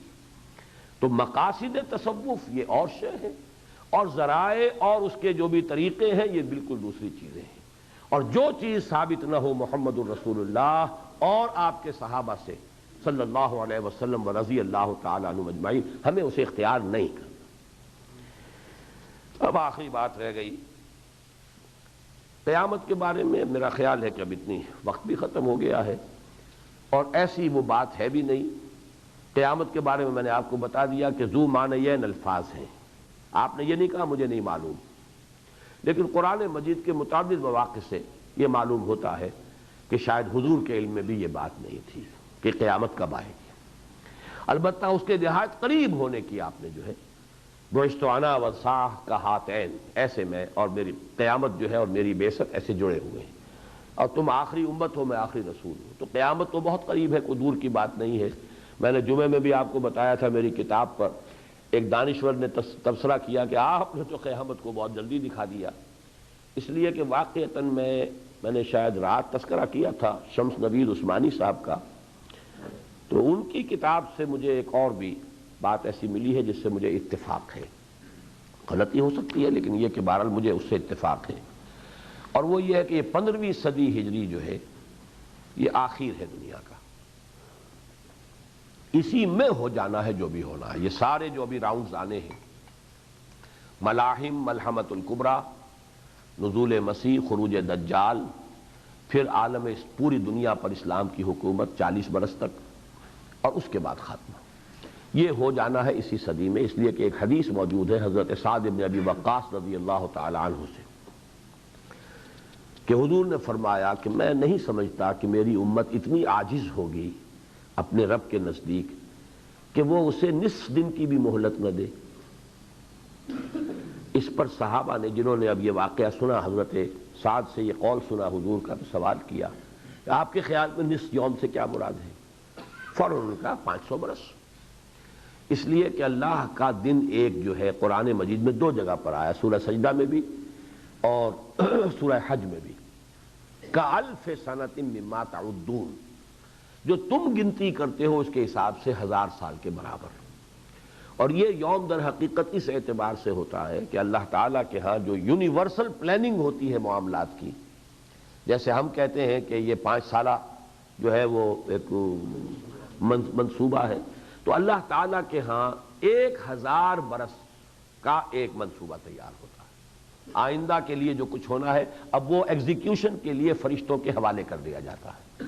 يُدَبِّرُ السَّمَاءَ إِلَى الْأَرْضِ ثُمَّ يَعْرُجُ إِلَيْهِ فِي يَوْمٍ كَانَ مِقْدَارُهُ أَلْفَ سَنَةٍ مِّمَّا تَعُدُّونَ۔ اسی کے حوالے سے اکبر کے زمانے میں، مغل اعظم کے زمانے میں یہ بات اٹھائی گئی کہ 1000 سال پورے ہو گئے ہیں دین محمدی پر، اب اس کا زمانہ ختم ہو گیا، اب نئی تدبیر ہے اور وہ دین الہی ہے، الف ثانی شروع ہو چکا ہے، لہذا ایک نیا دور آ چکا ہے۔ بہرحال اس میں ہے کہ 500 برس، تو 1500 برس میرے نزدیک جو ہے اس امت کی عمر ہے۔ سابقہ امت کی 2000 برس ہوئی، لیکن اس کے بھی عین بیچ میں حضرت عزیر علیہ السلام ہے، اس کی جو تجدید ہوئی ہے، گویا کہ ایک تعمیر نو ہوئی ہے اس امت کی، وہ بھی فاصلہ بنے گا وہی 2000، ایک 1000 برس کے 2 سپینز ان کو دیے گئے۔ تو اس امت کے بارے میں حضور نے فرمایا کہ میں نہیں سمجھتا کہ میری امت اتنی عاجز ہوگی کہ اللہ آدھے دن کی بھی مہلت نہ دے، یعنی 1000 سال کا ایک دن تو ہے ہی ہے، 500 برس اور یہ تعبیر ہے۔ بہرحال مجھے اس سے اتفاق ہے، اس لیے کہ میں ان تمام چیزوں کا اب احادیث کے اندر بہت ہی گہرائی کے ساتھ مطالعہ کر چکا ہوں، جو ایونٹس بتائے گئے ہیں، کتاب الملاحم اور کتاب جو قیامت کی جو اشراط الساعہ، قیامت کی جو علامتیں بتائی گئی ہیں، اس کے اب بالکل نظر آ رہا ہے کہ اب یہ ایک فاسٹ موونگ ڈراما کی حیثیت سے بات جو ہے وہ چل رہی ہے، بڑے تیز ہوگا۔ 2-3 سال کے اندر مڈل ایسٹ کے اندر ایک بہت بڑی بھٹی دہکے گی، اور پھر وہ سارے جو ہے جس کو آپ کہتے ہیں چین ری ایکشن، وہ واقعات ایک کے بعد دوسرے آنے شروع ہو جائیں گے۔ یہ سامنے کی بات نظر آ رہی ہے، بلکہ میں نے شاید وہ جمعے میں جو کچھ بیان کیا تھا اس میں ایک بات رہ گئی تھی بیان کرنے میں۔ ہمارے ایک ساتھی ہیں جو PIA میں فلائٹ انجینئر ہیں، پچھلے دنوں وہ گئے ہوئے تھے بینکاک، وہاں ٹیلی ویژن پر ایک پکچر دکھائی جا رہی ہے، اور اس پکچر میں بائبل کی کچھ سٹوریز اور واقعات کو بڑے ڈاکومنٹڈ فارم میں دلائل کے ساتھ، ثبوت کے ساتھ پیش کیا گیا ہے۔ اور اس میں وہ بات جو پہلے بھی میرے علم میں تھی، میں نے سنی تھی، لیکن اب یہ کہ ایک ڈاکومنٹری فلم میں پورے دلائل استدلال کے ساتھ لائی جا رہی ہے، وہ یہ ہے کہ ان کا یہ عقیدہ ہے یہودیوں کا، اور اس کو اب ڈاکومنٹڈ فارم میں وہ پیش کر رہے ہیں، کہ وہ جو تابوت السکینہ تھا، جس میں کہ حضرت موسیٰ علیہ السلام کا عصا اور جو وہ الواح دی گئی تھی، پتھر کی سلیں جن پر کہ تورات مرقوم تھی، جو دی گئی ہیں کوہ طور پر، جنہیں لے کر آپ آئے ہیں، وہ رکھی ہوئی ہیں، اور بھی کچھ تبرکات ہیں، مما ترک آل موسیٰ و آل ہارون، تو حضرت موسیٰ اور حضرت ہارون علیہ السلام کے اور ان کے خاندان کی کچھ تبرکات ہیں۔ وہ بڑا سا ایک صندوق ہے، وہ صندوق ایک عرصے میں ان سے گم ہو گیا تھا، اور وہ ان کے لیے بڑا منحوس زمانہ تھا، اور حضرت طالوت کی پھر بادشاہی کے حق ہونے کی علامت بیان کی گئی تھی۔ یہ قرآن میں ہے سب کچھ، سورہ بقرہ کے وہ 3 پارے کے شروع میں، اس میں ساری، یا 2 پارے کا اخیر ہے یہ، تو اس کے اندر یہ سارا معاملہ موجود ہے کہ وہ تابوت سکینہ جو ہے تمہیں واپس مل جائے گا، وہ مل گیا تھا۔ وہ پھر رہا ہے ہیکل سلیمانی کے اندر، ظاہر بات ہے اس سے زیادہ مقدس شے تو ان کے نزدیک ہو ہی نہیں سکتی تھی، جہاں عصائے موسوی موجود ہو اور تورات کی وہ سلیں موجود ہو، اس کی حفاظت کرتے تھے۔ اور ایک جماعت ان کے ربائز کی، ان کے علماء کی حق موجود تھی، تابوت سکینہ، اس کا جو ڈھایا ہے اس نے نبو کے اندر قتال نہیں ہوئے، جان بچا کر نہیں بھاگے، وہ لوگ وہیں بیٹھے رہے، غالباً کسی تہخانے میں وہ تابوت سکینہ رکھا ہوا تھا، جب ہیکل گرایا ہے تو اسی کے نیچے وہ دب گئے۔ اور اب ایک ٹنل سی بنی ہوئی ہے مسجد اقصیٰ کی بنیادوں کے نیچے، جس میں وہ تابوت سکینہ موجود ہے، اور ان ربائز کی لاشیں بھی موجود ہیں کہ جو اس کے ساتھ ہی دفن ہو گئے تھے اور جان بچانے کے لیے بھاگے نہیں تھے۔ یہ فلم ہے جو دکھائی گئی۔ اب یہ سارا جو ہے کس لیے دکھایا جا رہا ہے؟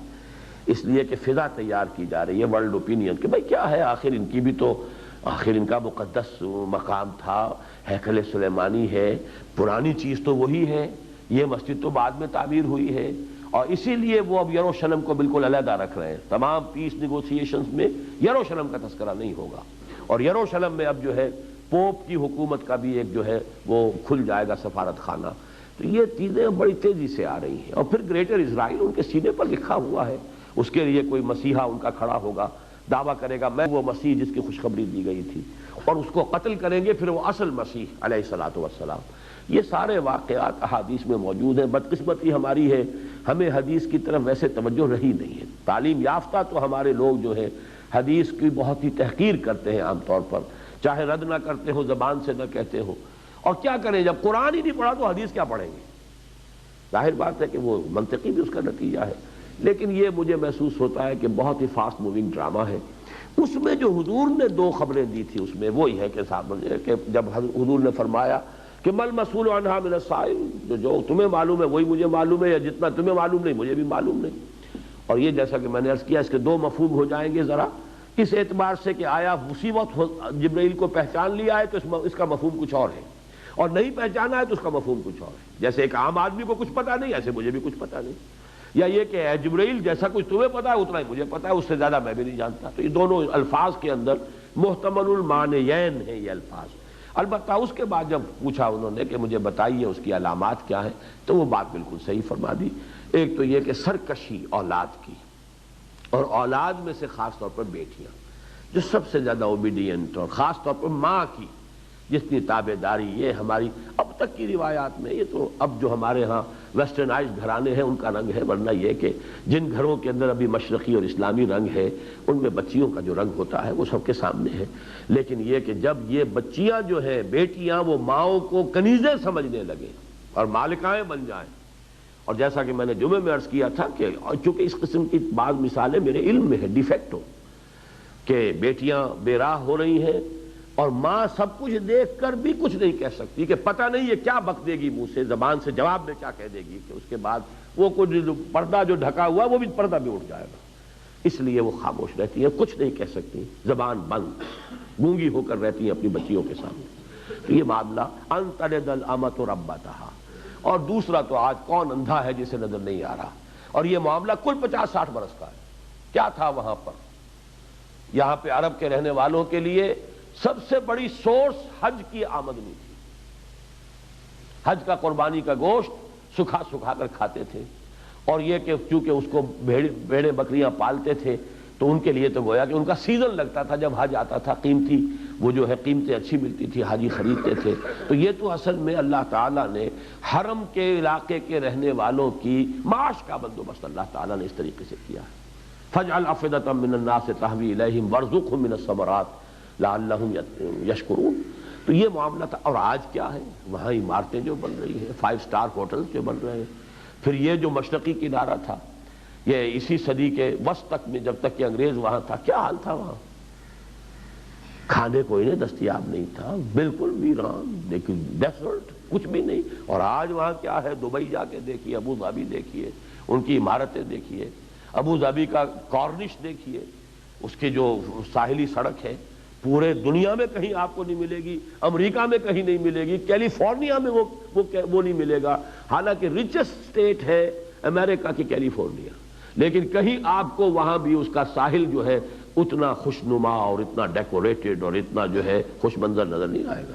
وہ عورتیں پڑی نظر آئیں گی ننگی، لیکن یہ کہ وہ عمارتوں کی خوبصورتی جو ہے وہ آپ کو نظر نہیں آ سکتی جو وہاں ہے۔ جبکہ تم دیکھو گے کہ وہ چرواہے جو ننگے پاؤں رہتے تھے، پاؤں میں جوتی نہیں، بدن پر کپڑا نہیں، مفلوق الحال، جسم جو ہے ان کے انڈر نیوٹریشن کی وجہ سے وہ انتہائی کمزور، اور دیکھو گے اب وہ عمارتیں بنائیں گے اور اونچی اونچی عمارتیں بنائیں گے، اس حد تک تو بات 100% پوری ہو چکی۔ بعض احادیث میں اس سے آگے آتا ہے مرغزار بن جائیں گے۔ اگر آپ جدے سے سفر کریں، ہوائی سفر ریاض کا، آپ کو درمیان میں ایسے ایسے گرین سپاٹس نظر آئیں گے، اتنے بڑے بڑے فارم جیسے امریکہ میں ہوتے ہیں، بالکل گول، اس لیے کہ اس کی اریگیشن جو ہے وہ آرٹیفیشل اریگیشن کا پائپ جو چلتا ہے تو وہ یوں گھومتا ہے، تو جو اس کی لمبائی ہے اس پائپ کی، اس پائپ وہ گویا کہ ریڈیس بن گیا، اس سے جو سرکل وجود میں آیا ہے، اس قدر خوبصورت سپاٹ آپ کو نظر آئیں گے۔ اب وہ ویٹ ایکسپورٹ کر رہے ہیں سعودی عرب، یہ علامتیں موجود ہیں۔ تم دیکھو گے یہ چمنزار بن جائیں گے، وہ بن رہے ہیں۔ تو اب اور کون سی دیر ہے، کون سی رہ گئی؟ باقی وہ احادیث کہ فرات سے سونے کا پہاڑ برآمد ہو جائے گا، اس پر جنگ ہوگی، تو یہ فرات کا تیل ہی تو ہے جو آج جو ہے سیال سونا، اسے کہتے ہیں سیال سونا ہے، یہ بلیک گولڈ، وہ سارا اس پر جو جنگ ہو رہی اسی پر ہو رہی ہے، ہوئی ہے، تہس نہس ہو چکا ہے، اور بھی ہوگا، بار بار ہوگا، وہ تو ہونا۔ بہرحال یہ تمام چیزیں فاسٹ موونگ ڈرامہ کی حیثیت میرے نزدیک رکھتی ہیں، اور معاملہ دور نہیں ہے۔ باقی ان چیزوں سے بھی کوئی شخص ہوش میں نہیں آیا کرتا۔ ہوش میں آنا ہے تو قرآن کو پڑھیے، اپنے فرض کو پہچانیے، اپنی ذمہ داری ادا کرنے کی کوشش کیجیے۔ باقی یہ حدیث جو ہے یہ ہمارے لیے بہت ہی بنیادی جو تعلیمات ہیں دین کی، ان کی حامل ہے۔ اب میں اگرچہ وقت زیادہ لے چکا ہوں، ایک جو آیت کا میں نے حوالہ دیا تھا، مجھے افسوس ہے کہ میں اس کے بارے میں کچھ عرض نہیں کر سکا، لیکن اب نہیں، پھر آئندہ کبھی صحیح۔ اقول قولی ھذا واستغفر اللہ لی ولکم ولسائر المسلمین والمسلمات۔